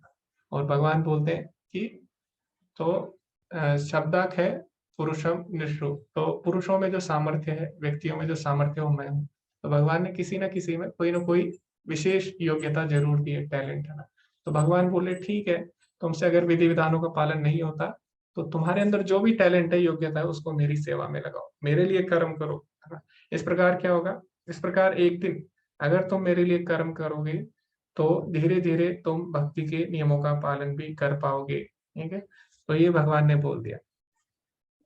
तो यहाँ पे प्रभुपाद जी लिखते हैं अपने तात्पर्य में कि गुरु के निर्देशानुसार भक्तियों के विधि विधानों का अभ्यास भी न कर पाए, तो परमेश्वर के लिए कर्म करके पूर्ण सिद्ध अवस्था प्राप्त की जा सकती है। मनुष्य कृष्ण भावनामृत में प्रचार हेतु सहानुभूति होनी चाहिए। ऐसे अनेक भक्त हैं जो कृष्ण भावनामृत के प्रचार कार्य में लगे हैं, उन्हें सहायता की आवश्यकता है। भले ही कोई भक्ति योगी के विधि विधानों का प्रत्यक्ष रूप से अभ्यास ना कर सके, उसे ऐसे कार्यों में सहायता देने का प्रयत्न करना चाहिए। प्रत्येक प्रकार के प्रयास में भूमि, पूंजी, संगठन तथा श्रम की आवश्यकता होती है। तो कुछ भी करें, हम कोई भी नया काम करें, उसके लिए हमें जमीन तो चाहिए होती है, धन भी चाहिए होता है, संगठन, और हमें कुछ फिजिकल वर्क की भी आवश्यकता होती है ना, श्रम, यानी शारीरिक श्रम की। तो रूपा जी बोलते हैं जैसे कि व्यापार में रहने के लिए स्थान चाहिए, पूंजी चाहिए, श्रम चाहिए, तो उसी प्रकार भगवान का जो मिशन है, चैतन्य महाप्रभु का आंदोलन है, उसमें भी हमें क्या चाहिए? उसमें भी हमें सारी चीजें चाहिए। तो हो सकता है कोई व्यक्ति डायरेक्ट भक्ति में ना जुड़ पाए, तो वो किसी न किसी तरह इसमें अपना सहयोग देके, जो भी उसके अंदर योग्यता है, उसके अनुसार इसमें सहयोग देके वो भगवान की कृपा प्राप्त कर सकता है। ठीक है? तो कई लोग करते भी हैं, जो गृहस्थ लोग हैं, जिनके पास समय नहीं होता, जो कि नियमों का पालन नहीं कर पाते या 16 माला नहीं कर पाते, तो कम से कम वो क्या करते हैं, वो मंदिर के लिए दान देते हैं, है ना? त्योहार जब होता है, तो उसमें वो मंदिर के लिए अनेक सेवाएँ देते हैं। कई लोग मंदिर में जाके सफाई करते हैं। तो इस प्रकार अगर किसी से विधि विधानों का पालन नहीं हो पा रहा भक्ति के, तो कम से कम किसी न किसी प्रकार वो इससे जुड़ने का प्रयास कर सकते हैं, ऐसा प्रभुपाद जी बोलते हैं यहाँ पे। अभी अभी आगे हो सकता है कोई प्रयास भी न कर पाए। प्रभुपाद जी बोलते हैं अपने तात्पर्य में अगले श्लोक के, ये हो सकता है कोई व्यक्ति सामाजिक, पारिवारिक या धार्मिक कारणों से किसी अन्य अवरोधों के कारण कृष्ण भावनामृत के कार्यकलापों के प्रति सहानुभूति दिखाने में अक्षम रहे। जैसे कई लोग होते हैं, तो खुल के वो भक्ति नहीं कर सकते, ऐसा उनका वातावरण रहता है, पारिवारिक स्थिति ऐसी रहती है। तो जैसे कि कई देश भी ऐसे हैं जहाँ पे भक्ति नहीं कर सकते अच्छे से, ठीक है? तो विशेषकर जो इस्लामिक देश है, उसमें बहुत ही कठिन होता है भक्ति करना। हालाँकि अभी वहाँ पे भी भक्ति हो रही है, लेकिन हो सकता है कभी-कभी सामाजिक, पारिवारिक और धार्मिक कारणों से हम कृष्ण भावनामृत में कर्म ना कर पाए, वहां पे हम सेवा ना दे पाए, तो यहाँ पे भगवान बोले ऐसे लोग क्या कर सकते हैं, अथ एतदपि असक्तोऽसि कर्तुं मद्योगमाश्रिता सर्व कर्म फल त्यागम तथा कुरु यथात्मवान। तो उनको क्या करना चाहिए, कम से कम उन्हें दान पुण्य के कार्य में लगना चाहिए। क्यों? क्योंकि दान करेंगे, ठीक है, और फल का त्याग करेंगे तो इससे क्या होगा, इससे उनकी आसक्ति नहीं होगी और वो लोग धीरे धीरे भगवान की भक्ति की तरफ बढ़ेंगे। तो वो उन्हें अपने फल का त्याग करना चाहिए, उन्हें विरक्ति का अभ्यास करना चाहिए। तो अगर वो फल से आसक्त होंगे तो दोबारा इस संसार में बन जाएंगे। तो धीरे धीरे अगर वो भगवान के लिए नहीं कर पा रहे त्याग, तो कम से कम वो बाकी चीजें कर सकते हैं, है ना। बस उन्हें फल अपने लिए नहीं रख, क्योंकि फल जब आता है तो उसमें पाप भी आ जाता है, पुण्य भी आ जाता है। तो कम से कम उन्हें फल का त्याग करने का अभ्यास करना है। यानी वो लोग दान कर सकते हैं, अस्पताल है वो बना सकते हैं, कई लोग धर्मशाला बनाते हैं, तो बाकी वो कार्य कर सकते हैं, ठीक है। ओके, आगे फिर भगवान क्या बोलते हैं अंत में, उन्हें क्या करना चाहिए अगर फिर भी उनके अंदर इच्छा नहीं आती, अगर उनके अंदर वैराग्य नहीं आता, अभी भी आसक्ति बनी हुई है, तो उन्हें ज्ञान का अभ्यास करना चाहिए। क्यों? क्योंकि बिना ज्ञान के वैराग्य नहीं आएगा, है ना। जब तक ज्ञान नहीं होगा वैराग्य नहीं आएगा, तब तक आसक्ति बनी रहेगी। तो अगर किसी के अंदर वैराग्य नहीं आ रहा, कोई अगर अपने फल का त्याग करने के लिए अगर कोई तैयार नहीं है, तो कहीं ना कहीं उसके ज्ञान में कमी है। तो ऐसे व्यक्तियों को फिर ज्ञान का अभ्यास करना चाहिए, ठीक है। तो जैसे सूखी लकड़ी होती है, गीली लकड़ी, तो गीली लकड़ी में आग नहीं लगती है ना, सूखी लकड़ी में तुरंत लग जाती है। तो लकड़ी उसके लिए सूखी होनी चाहिए आग लगने के लिए। इसी प्रकार अगर किसी व्यक्ति के अंदर वैराग्य नहीं है, अभी भी अपनी कर्मों से आसक्त है, तो कहीं ना कहीं उसके अंदर ज्ञान की कमी है, ठीक है। तो भगवान बोलते हैं पहले उसे ज्ञान का अभ्यास करना चाहिए। लेकिन हो सकता है कई लोग ज्ञान भी ना ले पाए, तो भगवान बोलते हैं ऐसे लोगों को कम से कम क्या करना चाहिए, श्रेयो ही ज्ञानम अभ्यासात ज्ञानात् ध्यानम विशिष्यते। इस प्रकार के ज्ञान से ध्यान, निराकार का ध्यान श्रेष्ठ है। ध्यानात् कर्म फल त्याग तथा त्यागात् शांतिर अनंतरम। तो भगवान बोलते हैं अगर कोई निराकार का ध्यान करता है, उसका प्रयास करता है, धीरे धीरे क्या होता है, निराकारवादी जो निराकार का ध्यान करते हैं वो फिर उसके बारे में जानना चाहते हैं आखिर निराकार क्या है ना। तो ज्ञान योग में पहुंच जाते हैं। फिर इस प्रकार ज्ञान योग जब करते हैं तो उसके अंदर वैराग्य उत्पन्न होता है। वैराग्य उत्पन्न होगा तो अपने कर्म के फलों का त्याग करेगा। कर्म के फलों का त्याग करेगा तो उससे क्या होगा, धीरे धीरे उसे पता लगेगा कि त्याग किसके लिए करना है। सबसे पहले उसे त्याग करना सीखना होगा, तो बाद में उसे पता लगेगा कि त्याग हमें भगवान के लिए करना चाहिए, तो भगवान के लिए त्याग करेगा। धीरे धीरे भगवान के लिए त्याग करते हुए क्या होगा, उसके अंदर इच्छा आएगी कि मैं भगवान को और प्रसन्न कैसे करूं, तो वो विधि विधानों का पालन करने लग जाएगा। और जब वो विधि विधानों का पालन करेगा तो उसका मन धीरे धीरे भगवान में अपने आप लग जाएगा। तो ये हम देख सकते हैं इस प्रकार अलग अलग स्तर है ना। और अनन्य भक्ति तक पहुंचने के लिए भगवान ने इन श्लोकों में जो बताए हैं उसके अलग अलग स्तर है। तो आगे प्रभुपाद जी बोलते हैं संक्षेप में सर्वोच्च लक्ष्य भगवान तक पहुंचने के लिए दो प्रक्रिया है। एक प्रक्रिया कर्मिक विकास द्वारा है और दूसरी प्रक्रिया प्रत्यक्ष है। कृष्ण भावनामृत में भक्ति की सेवा प्रत्यक्ष विधि है। तो दो तरीके से हम जा सकते हैं, या तो डायरेक्ट हम भगवान की सेवा करने लग जाएं, भक्तों के संग में जाएं, और या फिर जो भगवान ने अभी स्तर बताए हैं उसके अनुसार भी हम चल सकते हैं। दूसरी विधि में किसी की गतिविधियों के फल का त्याग करना शामिल है। जब तक कोई ज्ञान की अवस्था में, फिर ध्यान की अवस्था में, फिर परमात्मा को समझने की अवस्था में, और फिर परम पुरुषोत्तम भगवान की अवस्था में आ सकता है। तो ये अलग अलग स्तर है भक्ति के। तो इस प्रकार कर्म करके, ज्ञान करके, फिर अष्टांग योग, फिर कोई भक्ति में आता है, ठीक है। तो ये अलग अलग स्तर है भक्ति तक पहुंचने के। तो प्रभुपाद जी बोलते हैं कोई भी चरण दर चरण प्रक्रिया या प्रत्यक्ष पथ ले सकता है। सीधी प्रक्रिया सभी के लिए संभव नहीं है, इसलिए अप्रत्यक्ष प्रक्रिया भी अच्छी है। जहां तक भगवत गीता का संबंध है, यह प्रत्यक्ष विधि है जिस पर बल दिया गया है। सभी को सलाह दी जाती है कि वे सीधी विधि अपनाएं और परम पुरुषोत्तम भगवान कृष्ण के प्रति समर्पण करें। तो सारी विधि है, जो भी योग है, सबका सारे योग का उद्देश्य एक ही है, वो क्या है, भगवान कृष्ण तक पहुंचना। इसलिए भगवान को योगेश्वर कहा जाता है। तो सारे योग भगवान तक ही ले जाएंगे। तो प्रभुपाद जी बोलते हैं इतना घूम के क्यों आते हो, क्यों नहीं आप प्रत्यक्ष रूप से भगवान की सेवा स्वीकार करते हो। लेकिन हो सकता है कई लोग प्रत्यक्ष रूप से स्वीकार ना करें, तो उनके लिए भगवान ने स्टेप बताए। इसका मतलब ये नहीं है कि सभी लोगों को ऐसा करना है।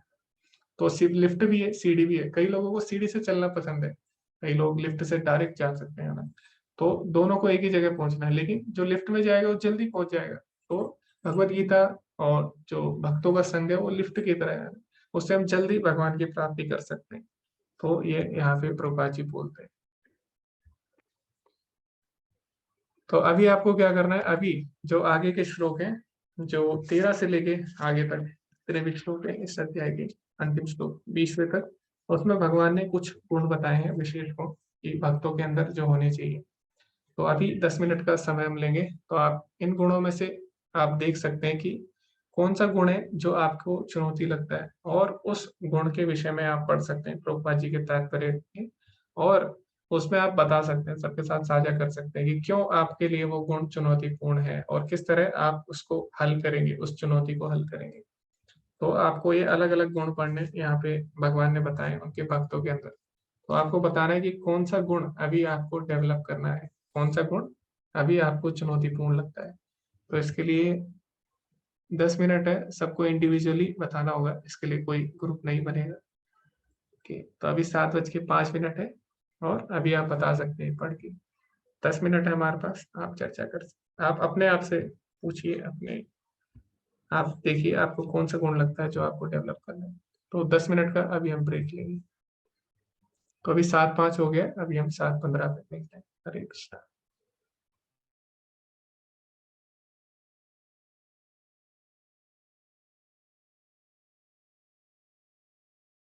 वो भाव में है कि भगवान से जा रहे हैं। और जी दूसरा ये जी कि सुख दुख में समान, ये तो मतलब हम लोग तो बहुत जल्दी विचलित हो जाते हैं, छोटी सी कोई बात होती है तो एकदम से विचलित हो जाते हैं कि ये कैसे हो रहा है, क्योंकि हम सोच रहे हैं कि हम ही करते हैं। तो एक ये चीज है, और फिर घर और फैमिली की चिंता वो भी लगी ही रहती है, अभी उससे मतलब नहीं दूर हो पा रहे हैं, बच्चों का सोचना, और ये चीजें मेरे को तो लगती है उसके बाद ही कुछ आगे बढ़ पाएंगे, अभी तो हम यहीं पे स्ट्रगल कर रहे हैं। ओके जी माता जी। ओके, तो माता जी ने बोला कि परिवार से, परिवार की चिंता। ओके, तो इसमें परिवार की चिंता इसमें शायद गलत नहीं है। प्रेम और आसक्ति दोनों में अंतर है। तो प्रेम हमें सबसे करना है। तो जो वैष्णव होते हैं वो सबसे प्रेम करते हैं, और एक चींटी से भी प्रेम करते हैं ना। तो परिवार से भी कर सकते हैं, क्योंकि हाँ, प्रेम करना गलत नहीं है, लेकिन आसक्त रहना गलत है। जैसे धृतराष्ट्र है, उसको आसक्ति थी, उसको प्रेम नहीं था, है ना, दुर्योधन से। तो प्रेम और आसक्ति में हमें अंतर पता करना होगा। बाकी सुख दुख में समान रहना, उस पे अभी हम सभी को कार्य करना होगा। तो इतना आसान नहीं है जितना बोलने में लगता है। तो माता जी ने भी बहुत सुंदर बिंदु रखा कि हरे कृष्णा दिगंबर प्रभु जी। हरे कृष्ण प्रभु जी। जैसे माता जी ने बोला ना, संभाव या समता, वो जी जी सबसे अधिक कष्टप्रद कठिन है प्रभु जी। कि हम ये तो समझ जाते हैं कि सब में आत्मा है, सब कुछ वही है, सब भगवान के अंश है, परंतु कभी ऐसी परिस्थिति आ जाती है वो ये सब फिर नहीं हो पाता प्रभु जी। ये सबसे ज्यादा कठिन है कि जो संभाव लाना ना, फिर अविचलित, हमें लगता है तो ऐसे हाँ भगवान रक्षा करेंगे, ठीक है, मन में आता है, लेकिन कुछ समय जब वैसे चीजें आती है ना, वो मन विचलित हो जाता है वहां पे परिस्थिति के हिसाब से। ये सबसे ज्यादा कठिन क्योंकि इससे उबरने के बाद ही हम आगे जो भी कुछ करें, तो ये नहीं हो पाता। ये सबसे ज्यादा कठिन परिस्थिति लगता है। जैसे संभाव लाना या समता लाना, हर चीज में सुख दुख हो, सर्दी गर्मी जैसे बताया गया है, शत्रु मित्र, या जैसे अपमान मान अपमान ये होता है, कभी ऐसी परिस्थिति आ जाती है कि वहाँ थोड़ा वहां फिर बदल जाता है हालात। तो ये एक बहुत कठिन ये लगता है कि जो संभाव लाना, तब जाके मन में फिर अस्थिरता आ जाती है, वहां पे मन स्थिर नहीं हो पाता। उसके बाद कुछ समय बाद हाँ लगता है नहीं ठीक है, परंतु कुछ समय के लिए ऐसा लग जाता है, वहां पे संभाव बहुत मुश्किल होता है। जी प्रभु जी धन्यवाद। तो संभाव लाना प्रभु जी के लिए भी चैलेंज है, सब हम सभी के लिए सारे ही चैलेंज है मुझे लगता है। तो जो मुख्य मुख्य चैलेंज है वो संभाव वाला, यानी सबको समान दृष्टि से देखना। बोलने में अच्छा लगता है, लेकिन अभी अगर कोई हमारे साथ सही व्यवहार ना करे तो तुरंत ही उसके प्रति द्वेष आ जाता है ना। और भगवान क्या बोलते हैं, निर्वैर सर्वभूतेषु या समामेति पांडव, यानी जो किसी से द्वेष नहीं करता, सबको अपना मित्र मानता है, वही मुझे प्राप्त कर सकता है। लेकिन ये बहुत ही बोलने में आसान लगता है, लेकिन प्रैक्टिकली व्यावहारिक रूप से बहुत ही कठिन है। जी हरे कृष्णा। आरती माता जी। हरे कृष्णा प्रभु जी, दंडवत प्रणाम। जी धन्यवाद प्रणाम माता जी। सेम प्रभु जी, जैसे संभाव में हम नहीं रह पाते, और सुख दुख में विचलित होते ही हैं किसी ना किसी तरह से, मतलब विचलन आ ही जाती है। हम कितना भी करें तो भी वो हो ही जाता है प्रभु जी। तो समानता मतलब संभाव नहीं रख पाते, ये बहुत ज्यादा कठिन है। और मिथ्या अहंकार भी जैसे है, वो भी थोड़ा कठिन तो है ही है। और बुद्धि और मन को स्थिर कर नहीं पाते हैं, ये सब तो कठिनाई है प्रभु जी। ओके।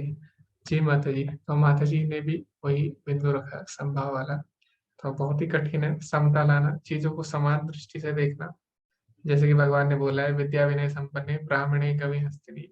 गाय, हाथी, कुत्ता, चंडाल, पंडित सबको समान दृष्टि से देखना है, लेकिन ये बहुत ही कठिन लगता है। ये हरे कृष्णा गौरव प्रभु जी। हरे कृष्णा प्रभु जी। प्रभु जी, एक पल तो लगता है कि ये सारी क्वालिटीज इजी है, एक दूसरे पल लगता है कि सारी इतनी डिफिकल्ट है। क्योंकि कभी कभी लगता है कि थोड़ा प्रोग्रेस है, फिर अचानक एक सिचुएशन ऐसी आती है कि उसमें सारी चीजें भूल जाते हैं और वापस कर्मियों के जैसे करते हैं। तो इसमें प्रभु जी जो मेरे को सबसे ज्यादा लगता है चैलेंजिंग, कि भगवान कहते हैं कि मुझे ही अपना चरम लक्ष्य बनाओ। तो जब दिन में ऑफिस वगैरह करते हैं, फिर शाम को याद आता है कि दिन में तो हमने भगवान को बिल्कुल भी याद नहीं किया, अपना कर्म करते करते हमने उनको याद ही नहीं किया, ना ही खाली समय में चैंटिंग करी। तो ये लगता है कि हम तो भूल गए उनको, सवेरे शाम हम कर रहे हैं, दिन में तो हम उनको याद नहीं कर रहे। तो वो मेरे को सबसे ज्यादा लगता है कि जो हमें, जो ऑब्जेक्टिव हमारे जीवन का, हमारे लक्ष्य है, वो ही याद नहीं रख पाते हैं हर समय लाइफ में। तो अगर वो याद रह जाए तो हर समय धीरे धीरे तो भगवान याद रहेंगे, तो शायद ये सब क्वालिटीज अपने आप आ जाएंगी। पर क्वालिटी, ये ऑब्जेक्टिव ही भूल जाते हैं प्रभु जी दिन में। जी प्रभु जी, धन्यवाद। बहुत ही अच्छा पॉइंट आपने रखा कि हम अपना एम भूल जाते हैं, तभी तो हम इधर उधर की बातों में लग जाते हैं या इधर उधर के काम करते हैं खाली समय में। क्योंकि हमारा एम क्लियर नहीं है। और ये हम प्रैक्टिकली देख सकते हैं, जब 16 माला हो जाती है तो उसके बाद हम बिल्कुल भी जप वैप जो होता है उसको उसको नहीं देखते हैं मना, या हमने कभी भी ऐसा नहीं सोचते कि 16 माला हो गई है तो अब हमें एक्स्ट्रा भी करनी चाहिए। तो क्योंकि हम, हमारा लक्ष्य क्लियर नहीं है कहीं ना कहीं, हम क्या कर रहे हैं, इसको फॉर्मेलिटी की तरह, कर्म कांड की तरह अभी ले रहे हैं। तो ये समस्या है प्रभु जी अभी। तो हरे कृष्णा वनाली माता जी, मेरे साथ तो एटलीस्ट, बाकी तो सीनियर की हरे वोटिंग कृष्ण प्रभु जी, दंडवत जी प्रणाम। माता जी, हरे कृष्णा। ये सारे पॉइंट्स तो जो है प्रभु जी, ये तो शायद सभी के साथ है जो अभी तक डिस्कस हुए। इसके जी अलावा माता एक जो पॉइंट इसमें आ रहा है, अनिकेत स्थिर मतिर, मतलब किसी भी प्रकार के घर बार की परवाह नहीं करता और स्थिर मन। तो ये बहुत चैलेंजिंग है प्रभु जी, क्योंकि घर बाहर की परवाह नहीं करना, उसमें रहते हुए सब कुछ उसको छोड़ देना, वो मतलब इट्स रियली वेरी चैलेंजिंग। वो कैसे करना है? और स्थिर मन, मन तो बहुत ही चंचल है। कभी जब वर्क प्लेस पे होते हैं तब सारा ध्यान वहां होता है, और जब फिर वापस आते हैं तब ऐसा लगता है अरे नहीं, हमको तो ये करना था, भगवान को याद करना था, जैसे गौरव प्रभु जी ने भी कहा। तो प्रयास करना रहता है लेकिन वो नहीं कर पाते हैं, कुछ इस तरह की स्थितियां हो जाती है। तो वो परवाह नहीं करना वो बहुत डिफिकल्ट है। जी। जी माता जी, धन्यवाद। आपने बहुत ही सुंदर पॉइंट रखा। ओके। तो जो लोग जॉब करते हैं उनके लिए विशेष करके ये चैलेंजिंग हो जाता है। लेकिन ऐसा नहीं है कि हमें जॉब करते करते हमें भगवान को याद ही करना है। हाँ, भगवान को हमें लक्ष्य बनाना है। जैसे कि अर्जुन ने जब तीर चलाया होगा, तो ऐसा नहीं है कि उसने भगवान को याद किया होगा, उसका तीर चलाने पे अपने शत्रुओं पे ध्यान रहा हुआ था, लेकिन उसका लक्ष्य भगवान थे। तो जैसे आपकी किसी से मीटिंग है, तो ऐसा नहीं है कि आप भगवान को याद कर रहे हो, उसमें आपको मीटिंग में क्या बोलना है वो याद करना होगा, लेकिन उस मीटिंग का लक्ष्य, यानी आप जो भी कार्य कर रहे हैं वो हमें भगवान को बनाना होगा। तो यही भगवान बोले कि लक्ष्य मेरे को बनाओ, यानी लक्ष्य जब भगवान होंगे तो अपने आप भगवान याद आएंगे। ओके। हरे कृष्णा रितेश प्रभु जी। हरे कृष्णा प्रभु जी। एक बार को तो लगता है प्रभु जी, ये जितने गुण है शायद ही कोई गुण जो है वो विकसित हो पाए हैं। एक बार को तो ये लग रहा है। और जो और गौरव प्रभु ने सही पॉइंट रखा कि जो चरम लक्ष्य है वही हम ऑब्जेक्टिव भूल जाते हैं जब हम सुबह से बाहर निकलते हैं।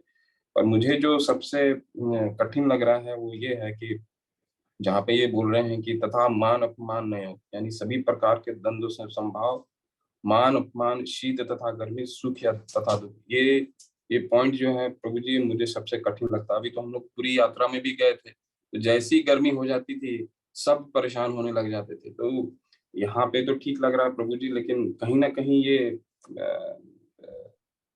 जो विकास करना, ये जो गुण है वो बहुत ही कठिन लग रहा। मान अपमान, शीत तथा गर्मी, सुख या तथा दुख। जो हम भौतिक में रहते हैं तो इस तरह का और अंदर में वो भी फील भी आता है कि ये हम गलत भी कर रहे हैं। जी, जी प्रभु जी। तो हाँ जी, तो द्वंद्व की बात की आपने, बताया पूरी यात्रा में गर्मी हो गई थी बहुत ज़्यादा, तो कुछ डिवोटीज कुछ भक्त परेशान हो गए थे। तो जब वृंदावन यात्रा गई थी हमारी पिछली बार, तो गर्मियों में गई थी, उस समय गर्मी बिल्कुल पीक पे थी, है ना। तो उस समय भी हमें काफ़ी जगह जो थी वहाँ पे हमें रोकनी पड़ी यात्रा, यानी वो जगह हम गए नहीं जो हमने प्लान की थी। तो द्वंद्व है भौतिक जगत में, और कम से कम हमें इतना इस बात की प्रसन्नता होनी चाहिए कि भगवान कभी भी झूठ नहीं बोलते हैं ना। भगवान ये नहीं बोलते कि मेरे भक्तों के जीवन में दुख नहीं आएगा। भगवान साफ-साफ बोल रहे हैं कि दुख सुख आएगा ही आएगा, मान अपमान आएगा ही आएगा।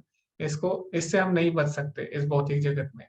तो भगवान हमें झूठी दिलासा नहीं दे रहे एटलीस्ट। तो भगवान क्या बोल रहे हैं कि तुम इसको सहना सीखो, क्योंकि हर चीज़ हम बदल नहीं सकते।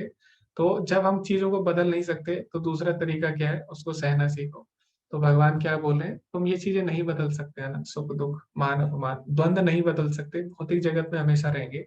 तो तुम क्या करो, इन्हें सहने का प्रयास करो, कैसे? भगवान की भक्ति द्वारा। तो कम से कम हमें इस बात की खुशी होनी चाहिए कि भगवान हमें झूठी तसल्ली नहीं देते, झूठी दिलासा नहीं देते। जी, हरे कृष्णा, ममता माता जी। हरे कृष्णा माता जी, आप जी माता जी बोलिए। प्रभु जी, जैसे जो शुद्ध भक्त होता है उसको जो है आवश्यकता से अधिक नहीं बोलना चाहिए, और जब भी वो बोले तो वो भगवान के लिए ही बोले, क्योंकि वो शुद्ध भक्त को मौनी कहा गया है।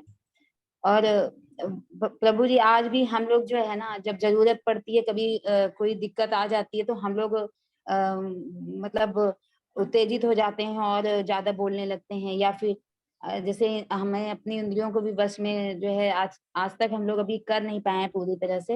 इंद्रियों को वश में हमें करना चाहिए, क्योंकि अगर हम इंद्रियों को वश में नहीं कर पाएंगे तो हमें फर्क पड़ेगा। अगर किसी के पास कोई चीज आ गया है, वो हमसे ज्यादा संपन्न है, तो हमें उससे ईर्ष्या होगा, दुख होगा।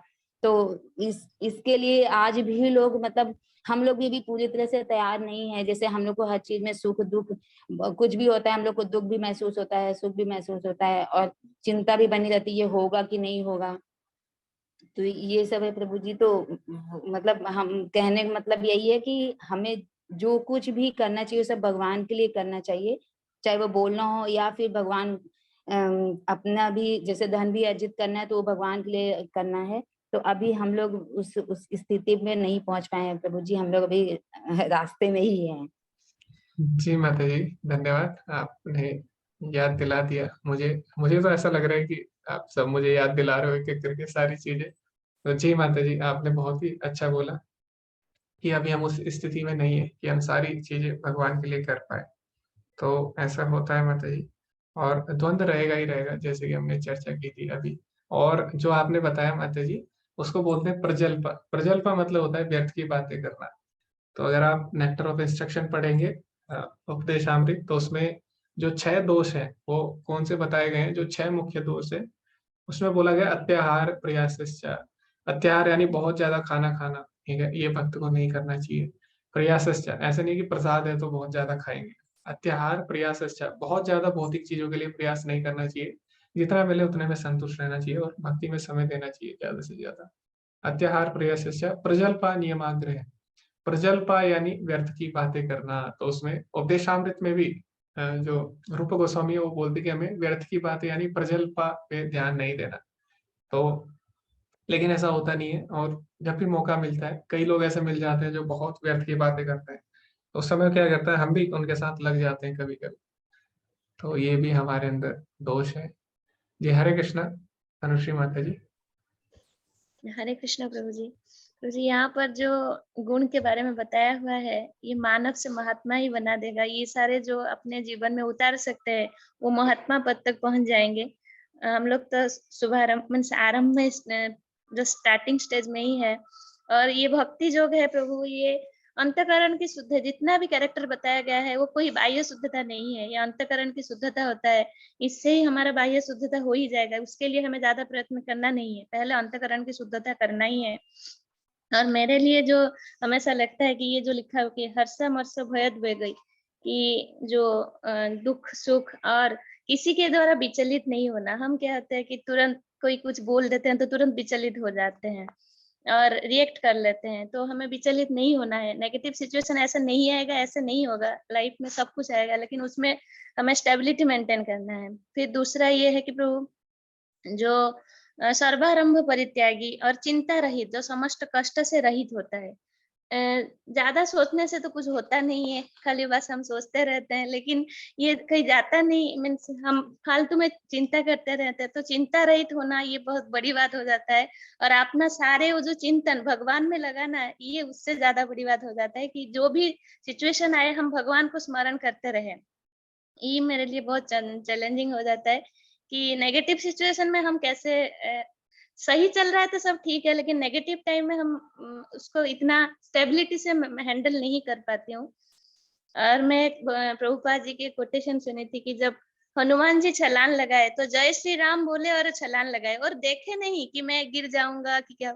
हम लोग अब तैयार तो है, लेकिन आंखें खोल करके थोड़ा देख भी रहे हैं या हम सेफ है या नहीं है। ये सिचुएशन है कि 100% हमारा नहीं आया है शरणागति। और यही है प्रभु कि बहुत शुद्ध करना है अंतःकरण से, तभी हम पहुंच पाएंगे। ये जी माता जी, जी माता जी, धन्यवाद। बहुत ही सुंदर आपने उदाहरण दिया हनुमान जी का। जी, तो बहुत ही अच्छा लगा माता जी, और बहुत ही अच्छे तरीके से आपने एक्सप्लेन भी किया, तो इसमें ज्यादा एक्सप्लेन हम करेंगे नहीं। तो बहुत ही अच्छा बोला माता जी, आपने उदाहरण भी बहुत अच्छा दिया। ओके, हरे कृष्णा नीलम माता जी। हरे कृष्ण प्रभु जी, दंडवत प्रणाम। नमस्कार। प्रभु जी, सबसे बड़ा आश्चर्य तो ये लगता है कि देखिए भौतिक संसार में हमको बता दिया जाता है कि तुम नीलम हो, तुम्हारे ये हस्बैंड हैं, तुम्हारे ये बच्चे हैं, और हम पक्का कर लेते हैं। एक बार सुना और हमको इतना कंठस्थ हो गई वो बात कि हमको पक्का हो गया कि मैं नीलम हूँ, ये मेरे हस्बैंड है और इन्हीं के लिए मुझे को काम करना है।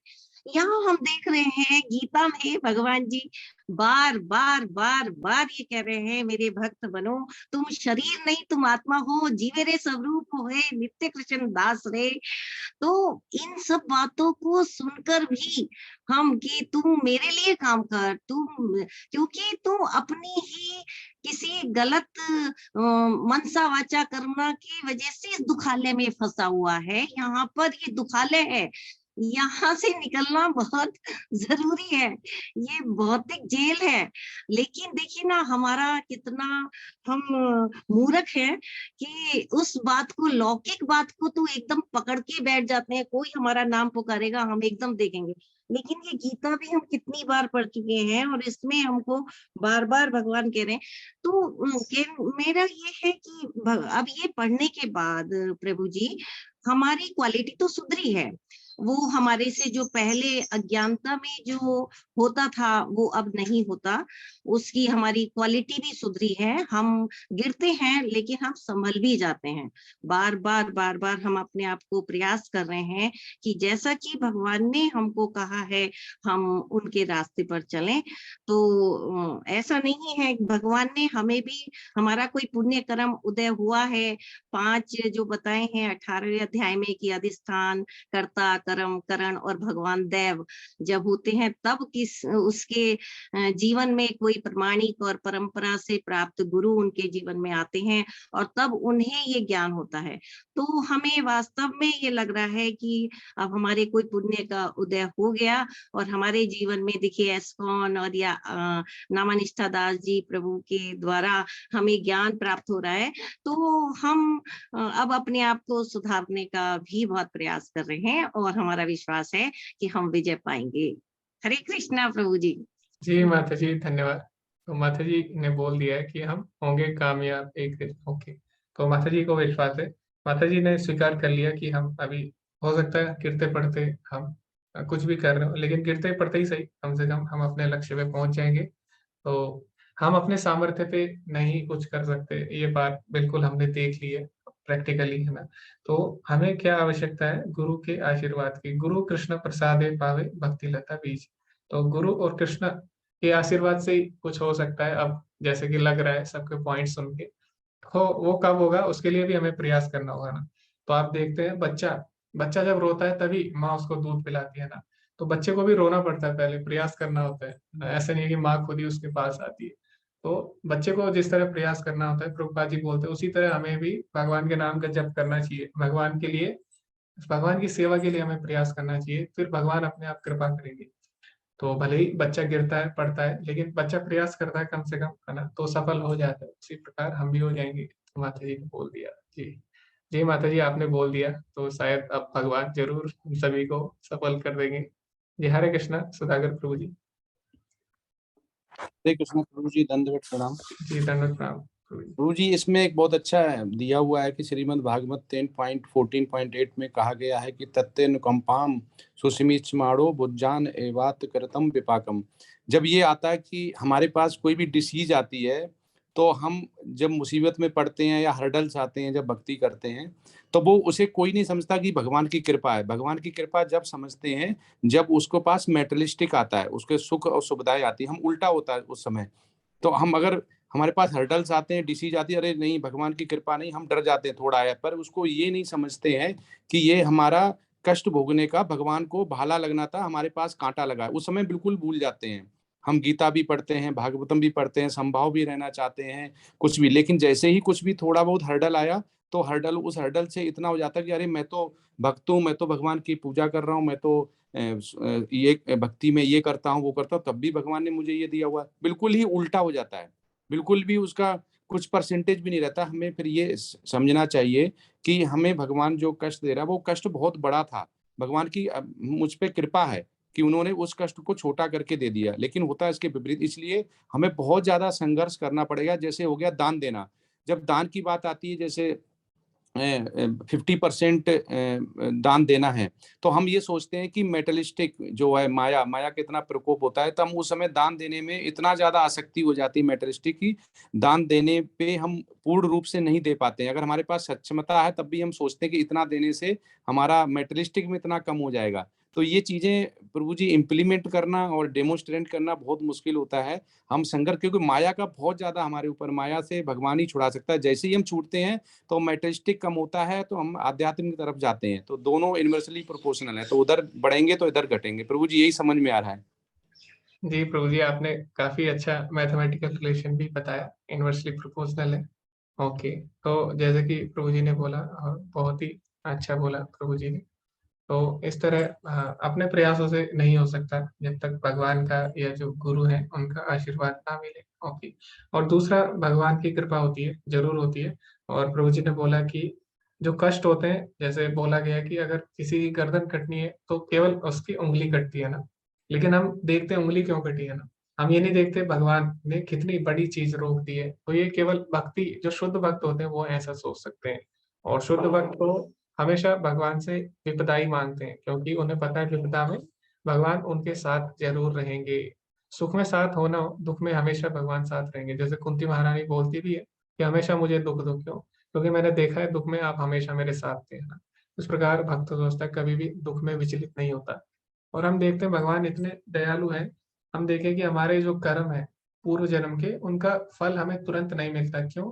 भगवान रोक के रखते हैं, सोचते हैं कि अभी ये भक्ति करेगा तो मैं इसे खत्म कर दूंगा, इसीलिए इन कर्मों को रोक के रखो, ये भक्ति करेगा। भगवान को पूरा विश्वास रहता है, इसलिए भगवान क्या करते हैं, उन कर्मों को रोक के रखते हैं। ठीक है, तो इतनी कृपा भगवान करते हैं। जी हरे कृष्णा पुष्कर प्रभु जी। हरे कृष्णा प्रभु जी। अभी बहुत ही सुंदर तरीके से सुधाकर प्रभु जी ने जो बताया, जो भी थोड़ा सा भी हम पे कष्ट आता है, हम ये सोचते हैं ये मेरे साथ ही, ये बहुत ही स्वाभाविक मान बैठे हैं। जबकि ये कहा है कि हमको तो ये मानना चाहिए कि भगवान की कृपा से ये कुछ कम हुआ है, इस मुझे तो उससे ज्यादा मिलना चाहिए। एक छोटी सी घटना से, स्टोरी से हम उसको और अच्छे से दृढ़ कर सकते हैं इस विश्वास को। तो इसमें एक और मेन पॉइंट है, हम अपने दुख से इतने दुखी शायद नहीं भी होते हैं, बट हम जब देखते हैं ना दूसरा जो बुरे कर्म कर रहा है या नास्तिक है, वो ज्यादा खुश है, वो ज्यादा उन्नति कर रहा है, उससे हम डबल दुखी हो जाते हैं। तो इस घटना से हम इसको, इस विश्वास को समझाना चाहिए कि भगवान ने हमारे दुख कम किए हैं, हमारे कष्ट कम किए हैं, हमको तो इससे ज्यादा मिलना चाहिए था। दो पड़ोसी थे, एक भक्त था और दूसरा नास्तिक, और जैसे स्मगलिंग कर रहा है या जितने भी दुष्कर्म हो रहे हैं वो कर रहा है, बट वो बहुत धनाढ्य था लेकिन भक्त बहुत गरीब था। तो भक्त हमेशा यही देखता था, यार भगवान मैं आपकी हमेशा इतनी भक्ति करता हूँ तो भी इतना परेशान रहता हूँ, ये देखो ये कुछ भी नहीं कर रहा और उल्टे दुष्कर्म कर रहा है, फिर भी उन्नति करे जा रहा है। तो वो ये एक घटना उसको पूरा वो झंझोर देती है। एक दिन दोनों एक रास्ते में जा रहे होते हैं कि दूर एक सोने का सिक्का उनको दिखाई देता है। दोनों धीरे धीरे उस सिक्के की तरफ बढ़ते हैं, बट क्या होता है, जैसे ही सिक्के से एक कदम दूर रहते हैं, भक्त के पाँव में कांटा लग जाता है और वो उसको कांटे को निकालने के लिए झुकता है, तब तक वो जो नास्तिक है या दुष्कर्मी है वो उस सिक्के को उठा लेता है। तब वो पूरा दुखी हो जाता है, आहत होता है कि भगवान ये अति हो गई। तो फिर स्वप्न में भगवान उसके आते हैं और उसको बताते हैं कि ये उसके पिछले जन्मों का कर्म थे और ऐसा होना था कि आज उसको राज सिंहासन मिलना था। तो और तुम्हारे पिछले जन्म के जो कर्म थे, तो आज वो आपको एक सजा सुनाने वाला था कि आपको सूली पे चढ़ाता वो। तो ये उसके कर्म घटते घटते ये हुआ कि वो एक सिंहासन की जगह उसको एक सिक्का मिला, और तुम्हारी भक्ति के कारण तुम्हारे दुष्कर्म का फल घटते घटते ये हुआ कि तुम केवल उस एक कांटे में वो परिवर्तित हुआ। तो ऐसे भगवान हमारे कष्ट बहुत कम कर देते हैं। तो हमको दूसरे का सुख देख के भी ये दुखी होना नहीं चाहिए कि वो क्यों उन्नति कर रहा है, वो भी उसके पिछले कर्मों का फल है। हरे कृष्णा प्रभु। जी प्रभु जी। तो हम हमेशा छोटी पिक्चर देखते हैं। हम क्या करते हैं, छोटा सा जैसे पूरी मूवी होती है उसमें हम 5 मिनट देख के हम जज कर लेते हैं चीजों को, लेकिन भगवान पूरी पिक्चर देखते हैं ना। तो हम एक छोटी सी घटना से जज करने लगते हैं भगवान को, लेकिन ऐसा नहीं है। भगवान बोलते भी हैं ना, माम तो वेद न कश्चन, और अर्जुन को भी बताते हैं बहुनी में व्यतीतानि जन्मानि तब चार्जुना तानि हम वेद सर्वाणि न तम वेद परंतपा। भगवान बोलते हैं तुम्हें कुछ नहीं पता और मुझे सब पता है। तो हम ये नहीं मानते कि हमें कुछ नहीं पता, और हम छोटी छोटी चीजों को हम बड़ी पिक्चर देखने लगते हैं उसकी गलत, जबकि भगवान पूरी तरह चीजों को देख के ही सब करते हैं। जी प्रभु जी, बहुत ही अच्छी आपने कहानी के द्वारा इस बात को समझाया। जी हरे कृष्णा अरविंद प्रभु जी। हरे कृष्ण प्रभु जी, दंडवत प्रणाम। जी दंडवत प्रणाम प्रभु जी। प्रभु जी, बहुत सारी ढेर सारी क्वालिटी के बारे में भगवान ने बताया है, 30-31 क्वालिटी के बारे में। लेकिन पहला जो बोलते हैं भगवान, अद्वेष्ट सर्वभूतानां मैत्र करुणा वच, उसके बारे में मैं बताऊंगा कि ईर्ष्या विहीन, अगर हम ईर्ष्या किसी से क्यों करते हैं, क्योंकि हम उससे कंपटीशन की एटीट्यूड होती है कि हाँ उसको क्यों, मुझे क्यों नहीं। अगर इस भावना को भगवान ने बताया कि अगर हम मैत्री बढ़ाएं, अगर उससे आप मित्रता कर दें, तो हमारा ईर्ष्या अपने आप ही खत्म, स्वतः ही खत्म हो जाएगा। और इसमें पहले ये मेटेरियलिस्टिक लाइफ में जब है तो पहले सबसे ज्यादा ईर्ष्या तो भगवान से ही होती थी। होता था कि मैं तो सब बढ़िया कर रहा हूँ, उनको इतना कष्ट क्यों आ रहा है। इसका मतलब है कि भगवान की कमी है और अपनी खूबी है, अपनी खूबी नजर आती थी और भगवान की कमी नजर आती थी, और ईर्ष्या बस कर देते थे। तो भक्ति से ये धीरे धीरे ये समझ में आने लग गया, ये बोलना कम हो गया, बोलना बंद हो गया ज्यादा। और किसी से अगर ऐसी बातें सुनते हैं तो उनको भी समझाने का प्रयास करते हैं। और ये जो भगवान ने बताया है कि भक्त ऐसा सोचते हैं कि वो अपने विगत कार्य के कारण ही कष्ट पा रहे हैं, तो ये अपने अंदर इतना कुछ तो डेवलप नहीं हुआ। लेकिन एक कथा सुना था, बहुत टचिंग था प्रभु जी, मैं शेयर करना चाहूंगा। एक भक्त रियलाइजेशन बता रहे थे कि जब वो भक्त नहीं थे तो एक बार की बात है, उनको मोटरसाइकिल से चोट लग गया, और चोट लगाने वाला उनका पड़ोसी ही था।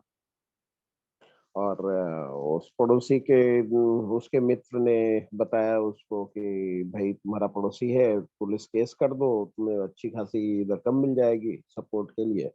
उसने बार बार बोला नहीं मैं ये नहीं कर सकता। जब वो अपना गलती रियलाइज कर रहा है तो मैं उसके ऊपर ऐसा इल्जाम नहीं लगा सकता। फिर वो लोगों ने बताया कि अरे उसको बहुत पैसे मिले हुए हैं, तुम्हें अच्छा खासा धन मिल सकता है। पर उसने टस से मस नहीं हुआ और उसकी जो भी सपोर्ट चाहिए था, जो भी इलाज के लिए चाहिए था, वही सेम पड़ोसी ने सब कुछ किया। वो अपने को महसूस कर रहा था कि अगर मैंने इसके अगेंस्ट में कुछ सोचा होता, कुछ बोला होता तो फिर मैं अपने आप को माफ नहीं कर पाता। तो ये मतलब उनके साथ तो ये प्रैक्टिकल हुआ। प्रभु जी हमारे तो ऐसा ऐसा अनुभव नहीं है। जो भगवान कहते हैं कि वह व्यक्ति मेरे विगत दुष्कर्मों के कारण मेरा शत्रु बना हुआ है, त्यों विरोध करने की अपेक्षा कष्ट सहना अधिक लाभप्रद है, ज्यादा अच्छा है। और जी जो हम ये सोचते हैं कि संसारिक लोग की भगवान कहते हैं कि शरण अंत काले च मामेव स्मरण मुक्त्वा कलेवरम, भगवान का याद जीवन भर क्यों करना है? जब अंत समय आएगा एक बार नाम ले लेंगे भगवान का, जैसे अजामिल ने लिया था, हमारा भी कल्याण हो जाएगा। ये एक फीलिंग हमारे बीच में होती है। तो एक भक्त के द्वारा ही सुना है प्रभु जी कि एक बार 4 भक्त जा रहे थे और इस्कॉन डिवोटी थे, मंदिर की सेवा करते थे, 64 माला जप करते थे, कहीं लेक्चर के लिए जा रहे थे, तो भगवान का नाम लेते हुए जा रहे थे और एक्सीडेंट हुआ। तो उन लोगों ने अपने आप से ये एक्सीडेंट तो थोड़ा ही हुआ, चोट वगैरह हल्की फुल्की आई थी, ठीक हो गए थे, लेकिन अपने आप से ये पूछा कि क्या जब एक्सीडेंट हुआ उस समय हमारा क्या स्थिति था? हमारे मुंह से भगवान का नाम निकल रहा था, आ निकल रहा, वो निकल रहा, क्या हो रहा था? तो सबका रियलाइजेशन ये था कि किसी के मुंह से भगवान का नाम नहीं निकल पा रहा है। तो जब इतने बड़े बड़े भक्त इतनी साधना करने के बाद जब भगवान का नाम नहीं निकल पाया तो हमें कितनी अधिक प्रयास करने की आवश्यकता है, हमें कितना मतलब कितना दूर तक कभी भक्ति में जाना है, ये हमें यथार्थ समझ में आता है। ये शेयर करना चाहता हूँ। हरे कृष्ण। धन्यवाद। जी प्रभु जी धन्यवाद। और बहुत ही अच्छी आपने कहानी सुनाई। तो ये शायद जो दूसरी वाली आपने बोली वो एक प्रभु जी थे, उनके साथ ऐसा हुआ था। ट्रेन उनके जब वो जा रहे थे तो ट्रेन से उनकी कार का एक्सीडेंट हो गया था, तो उस समय बहुत ही मुश्किल से वो बच पाए थे। तो उनकी पत्नी ने उनको बोला था, माता जी वो भी भक्त थी, उन्होंने उनको बोला था कि अंतिम समय जब आपको लगा कि ट्रेन आपको हिट करने वाली है तो आपको किसका याद आ रहा था? चिंतन। उन्होंने बोला प्रभु जी ने मुझे तो आपकी चिंता हो रही थी कि आपका क्या होगा, ठीक है। तो माता जी ने फिर उनको बताया कि आपको भगवान का चिंतन करना चाहिए था उस समय। तो फिर प्रभु जी ने और अच्छे से साधना की। तो ये घटना इस प्रकार मैंने भी सुनी थी, तो हो सकता है दोनों घटनाएं हुई हो। तो बहुत ही अच्छे तरीके से आपने समझाया प्रभु जी कि किस प्रकार हमें और ज्यादा प्रयास करने की आवश्यकता है। इतना साधना करने के बाद भी जो लोग कर रहे हैं, जो सीनियर डिवोटीज हैं, उनके लिए कठिन हो जाता है भगवान को याद करना। तो हम तो अभी बहुत ही प्रारंभिक अवस्था में है, तो हमें और ज्यादा प्रयास करना होगा। जी हरे कृष्णा प्रभाकर प्रभु जी। हरे कृष्णा प्रभु जी, दंडवत प्रणाम। सभी दंडवत वैष्णवों को प्रणाम। दंडवत प्रणाम। बिल्कुल। सभी लोग ने बहुत अच्छा अच्छा अनुभव साझा करा, जिससे सभी लोगों का ज्ञान वर्धन होगा। प्रभु जी, यहाँ पे कई प्रकार के नियम बताए गए और परहेज बताए गए। सुख दुख, मित्र शत्रु, इन सब में सम रहना, ये शारीरिक स्तर पे देखा जाए तो बहुत कठिन है ये, क्योंकि सारा जो खेल है ये मन का है प्रभु। मन के द्वारा ही हम अनुभव करते हैं ये सुख है या दुख है, और ये मित्र है या शत्रु है। लेकिन भगवत गीता का जो गूढ़ ज्ञान है वो हमें ये बताता है कि हम शरीर नहीं आत्मा है, और आत्मा के स्तर पे आने पे ये सारी बातें काल्पनिक लगती हैं। और जब जीव आत्मा के स्तर पे आ जाए तो फिर उसे सुख और दुख, मित्र और शत्रु में कोई फर्क ही नहीं रहता। जो भगवान कह रहे हैं कि मन के ऊपर आने के लिए और मन को कैसे नियंत्रण के लिए, भगवान भगवत गीता में स्पष्ट बता रहे हैं। अध्याय 9 के अंतिम श्लोक में और 18वें अध्याय में भी बता रहे हैं, मन मना भगवत तो मध्याजी माम नमस्तु। क्योंकि मन को अगर भगवान में लगा दिया तो फिर आत्मा के स्तर पे पहुंचना फिर बहुत आसान हो जाता है प्रभु। भगवान कह रहे हैं कि अगर तुम कुछ कार्य कर भी रहे हो तो मुझको याद करते हुए करो, चाहे ऑफिस में रहो, चाहे घर पे रहो, चाहे कहीं भी रहो। तस्मात् सर्वेषु कालेषु माम अनुसरणं युध्यच, अर्जुन को बता रहे हैं। लेकिन हम उसको कैरी नहीं कर पा रहे हैं, किसी न किसी कारण से हम विचलित होते हैं और उस चीजों को भूल जाते हैं। लेकिन बाकी सब चीजें जो हैं वो हम नियंत्रण कर सकते हैं प्रयास करके। लेकिन हम जितने भक्त हैं इन सबका एक कार्य क्षेत्र है, क्योंकि सारे लोग गृहस्थ हैं और उस कार्य क्षेत्र में जाकर के हमारा सबसे बड़ा जो कष्ट होता है, जो मैं भी अनुभव करता हूं, कि अभक्त का संग उसे अब हम अगर घर में हैं, समाज में है, तो वहां पे हम उस चीज को रोक सकते हैं, लेकिन हम अपने कार्यस्थल पे उस चीज को नहीं रोक सकते हैं, क्योंकि लगभग सारे लोगों ने तुलसी माला धारण कर रखा है, लगभग लोग तिलक धारण भी करते हैं। तो कई सारे हमारे जो जूनियर है उनको तो हम अवॉइड कर सकते हैं, लेकिन जो सीनियर उनको आप अवॉइड नहीं कर सकते हो। वहां पे वो टोकते भी है, बोलते भी है, पूछते ही भी है, कुछ गलत तर्क भी कर देते हैं। तो उनको एक तो वो अभक्त हैं और उनको उस तरह से हम समझा भी नहीं सकते, बोल भी नहीं सकते हैं, तो वहां पे अवॉइड करना थोड़ा सा मुश्किल हो जाता है। तो ये एक जो कष्ट है ये मैं अनुभव करता हूँ कि इस प्रकार से अभक्त का संग को हम वर्जित कैसे करें। हरे कृष्णा। जी प्रभु जी, बहुत ही प्रैक्टिकल पॉइंट बोला, बहुत ही प्रैक्टिकल है कि हर कोई कुछ ना कुछ कार्य जरूर कर रहा है और उसके लिए हमें अभक्तों के बीच में भी रहना पड़ सकता है। तो ओके जी, ये बिल्कुल ही प्रैक्टिकल पॉइंट है प्रभु जी, और कई कभी बार हम उनका सामना भी करना पड़ता है, तो ऐसा हो जाता है सिचुएशन।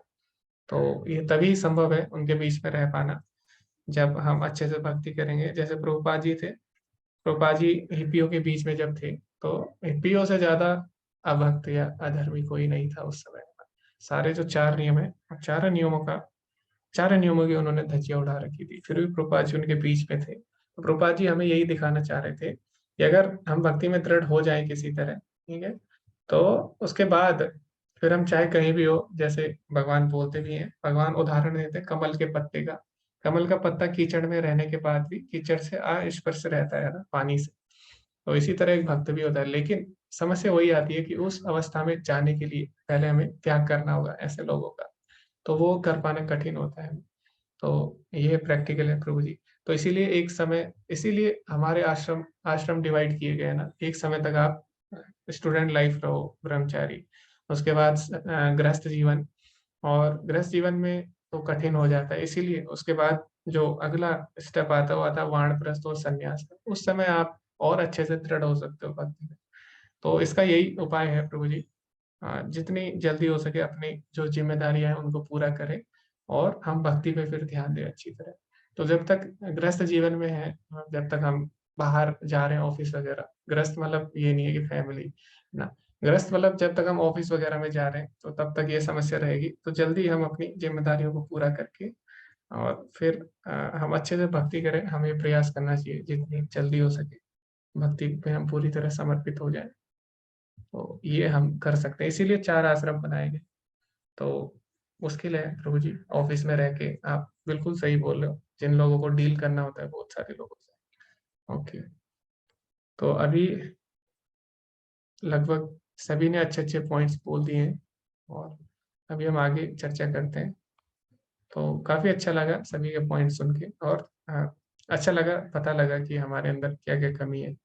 तो हमें सबसे बड़ी समस्या ये है कि हमें पता नहीं लग पाता हमारे अंदर ये कमी है। हम हमेशा अपने आप को श्रेष्ठ समझते हैं, लेकिन भक्तों के साथ रह के पता लगता है कि हमारे अंदर कितनी कमी है अभी। तो बहुत ही अच्छा लगा। आगे हम बढ़ेंगे इस कोर्स में। तो प्रभुपाद जी बोलते हैं, जो एक भक्त के रूप में पहचाना जाता है उसे अच्छी योग्यता विकसित करनी चाहिए।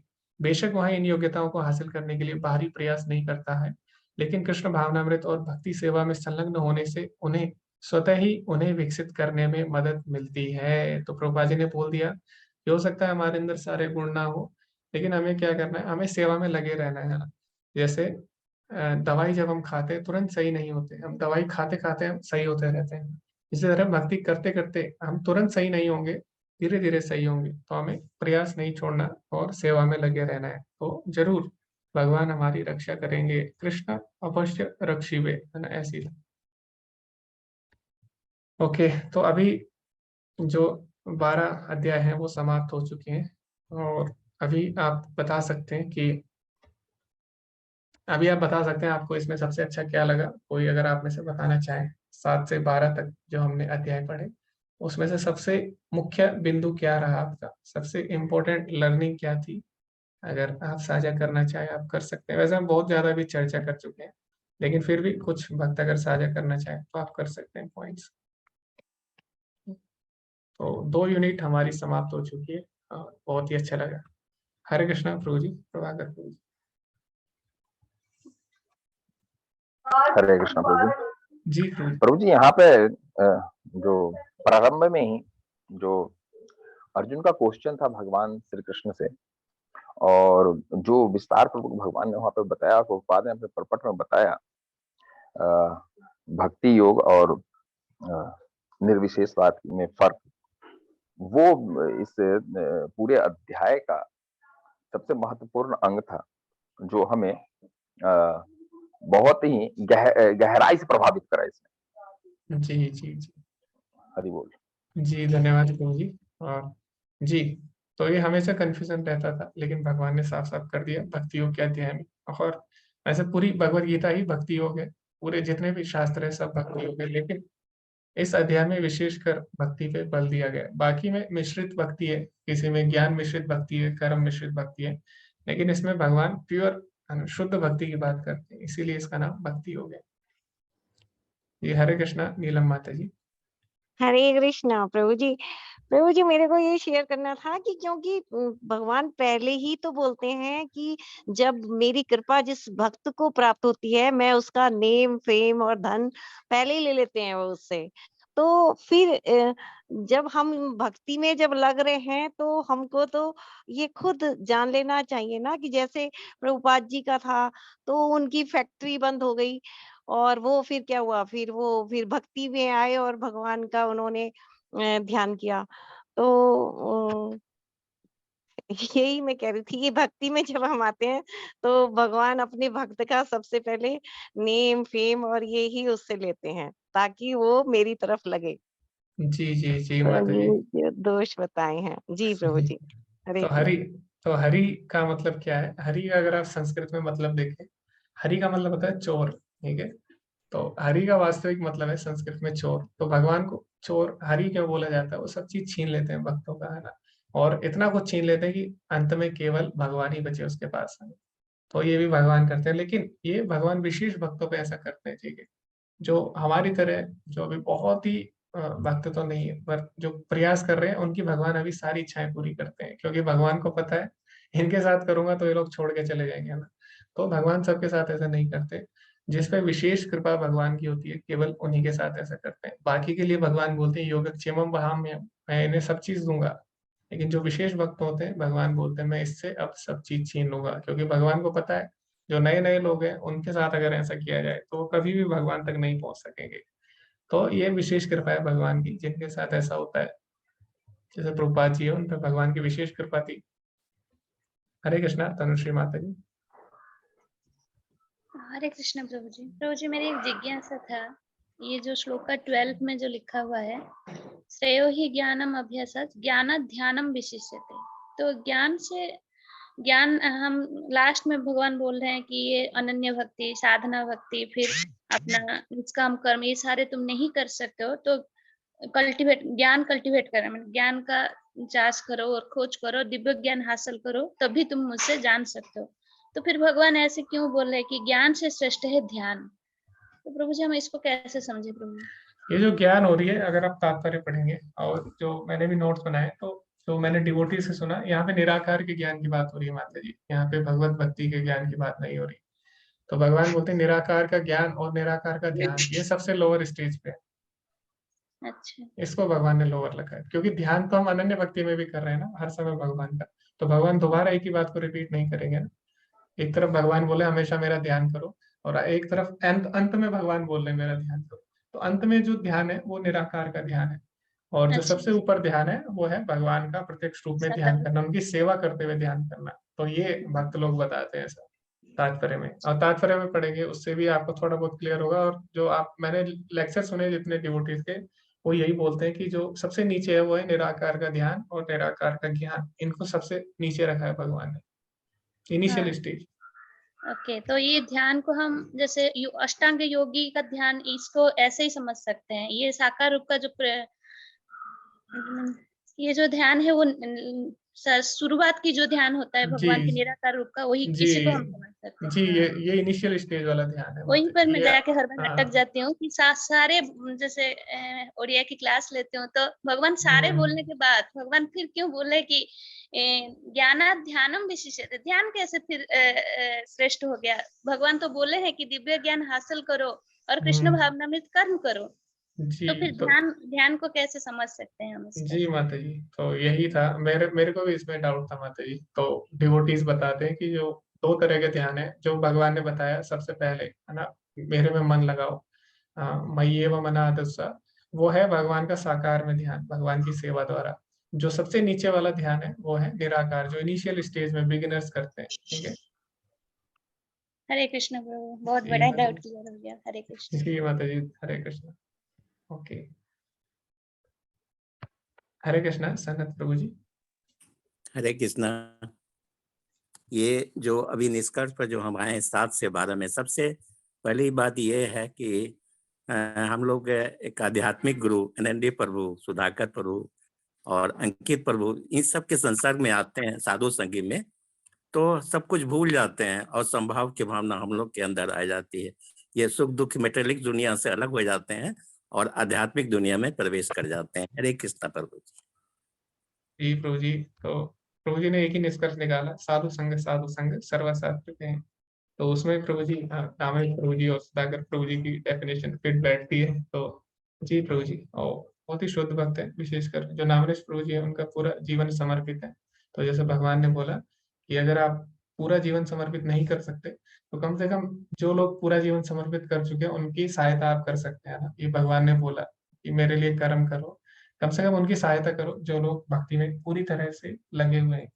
तो इसी तरह हमें प्रयास करना चाहिए कि हम किसी न किसी तरह, हम ऐसा नहीं कर सकते जैसे नामनीश प्रभु जी ने किया है ना, आईआईटी से पढ़ने के बाद भी उन्होंने पूरा जीवन समर्पित कर दिया। तो ऐसा हमारे बस का नहीं है, लेकिन कम से कम हम प्रयास करें कि किस तरह हम उन्हें उनकी इस मिशन में उनकी सहायता कर सकते हैं। और वो हमें सेवा का अवसर भी देते हैं, है ना, वो चाहे तो खुद भी कर सकते हैं, लेकिन वो इतने दयालु हैं कि उन्होंने हम सबको सेवा का अवसर दिया है ना। तो आप देख सकते हैं कि किसी न किसी को कुछ ना कुछ सेवा मिली है ना, तो नामनीश प्रभु जी की कृपा से। तो इससे भी हम धीरे धीरे हो सकता है हम भगवत प्राप्ति करें। तो बहुत बहुत धन्यवाद नामनीश प्रभु जी का। ओके जी, हरे कृष्णा पुष्कर प्रभु जी। हरे कृष्णा प्रभु जी, धन्यवाद जी, दंडवत प्रणाम प्रभु जी। चैप्टर तो हम जो समझते हैं वो तो है ही आपके द्वारा अच्छे से। आप इस सब में आपका प्रमुख योगदान रहता है कि हम जो भी जैसा भी आंसर देते हैं हमारी छोटी समझ से, आप उसकी प्रशंसा जरूर करते हैं और वो मोटिवेट करता है हमको सब आगे और आगे बढ़ चढ़ के बात करने के लिए। हमको पता है कि हम इतना अच्छा आंसर नहीं दे रहे, फिर भी आप उसकी प्रशंसा करते हैं, ये बहुत।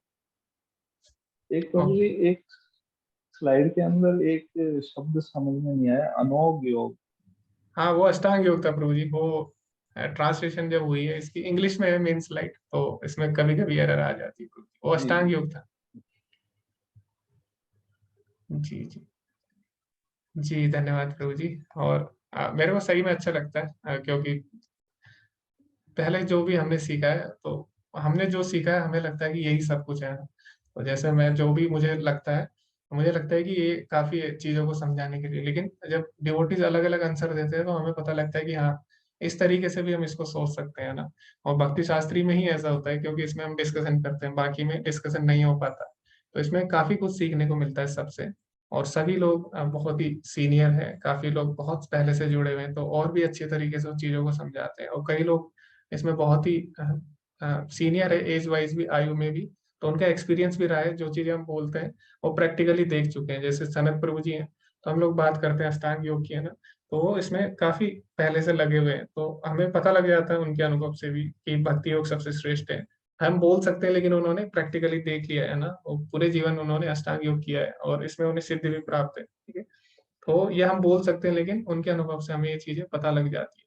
तो इसमें काफी कुछ सही में सीखने को मिलता है प्रभु जी सभी को, तो बहुत ही अच्छा लगता है जी। हरे कृष्णा रितेश प्रभु जी।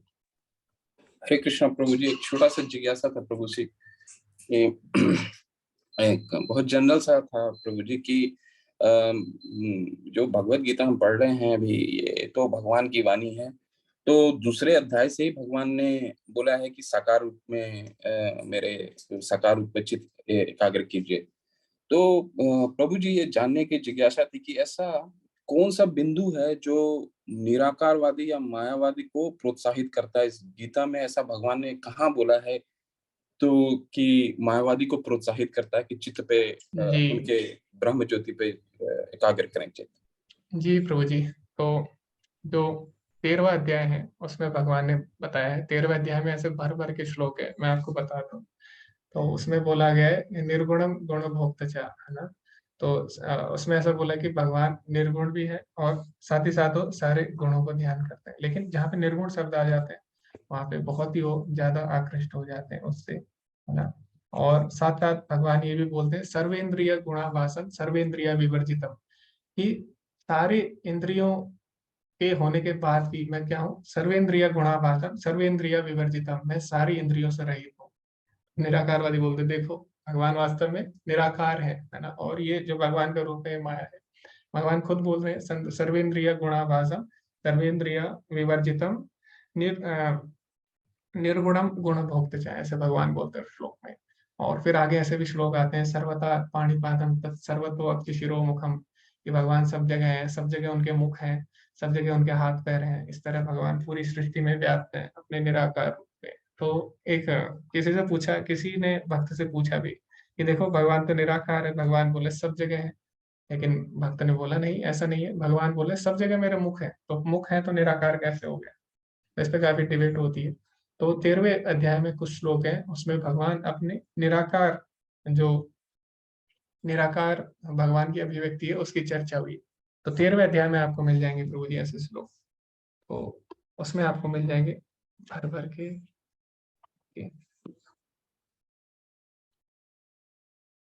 13वें अध्याय के अंत में ये श्लोक आते हैं जो मैंने अभी आपको बोले, है ना।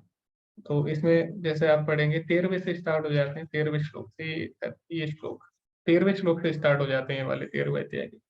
तो भगवान यहाँ पे बोले गेम यत् तत्प्रवक्ष्यामि यत् ज्ञात्वा अमृत अश्नुते अनादि मत परम ब्रह्म न सत्तत् न सत् उच्यते। अब मैं तुम्हें ज्ञेय के विषय में बताऊंगा जिससे तुम नित्य ब्रह्म का आस्वादन कर सकोगे।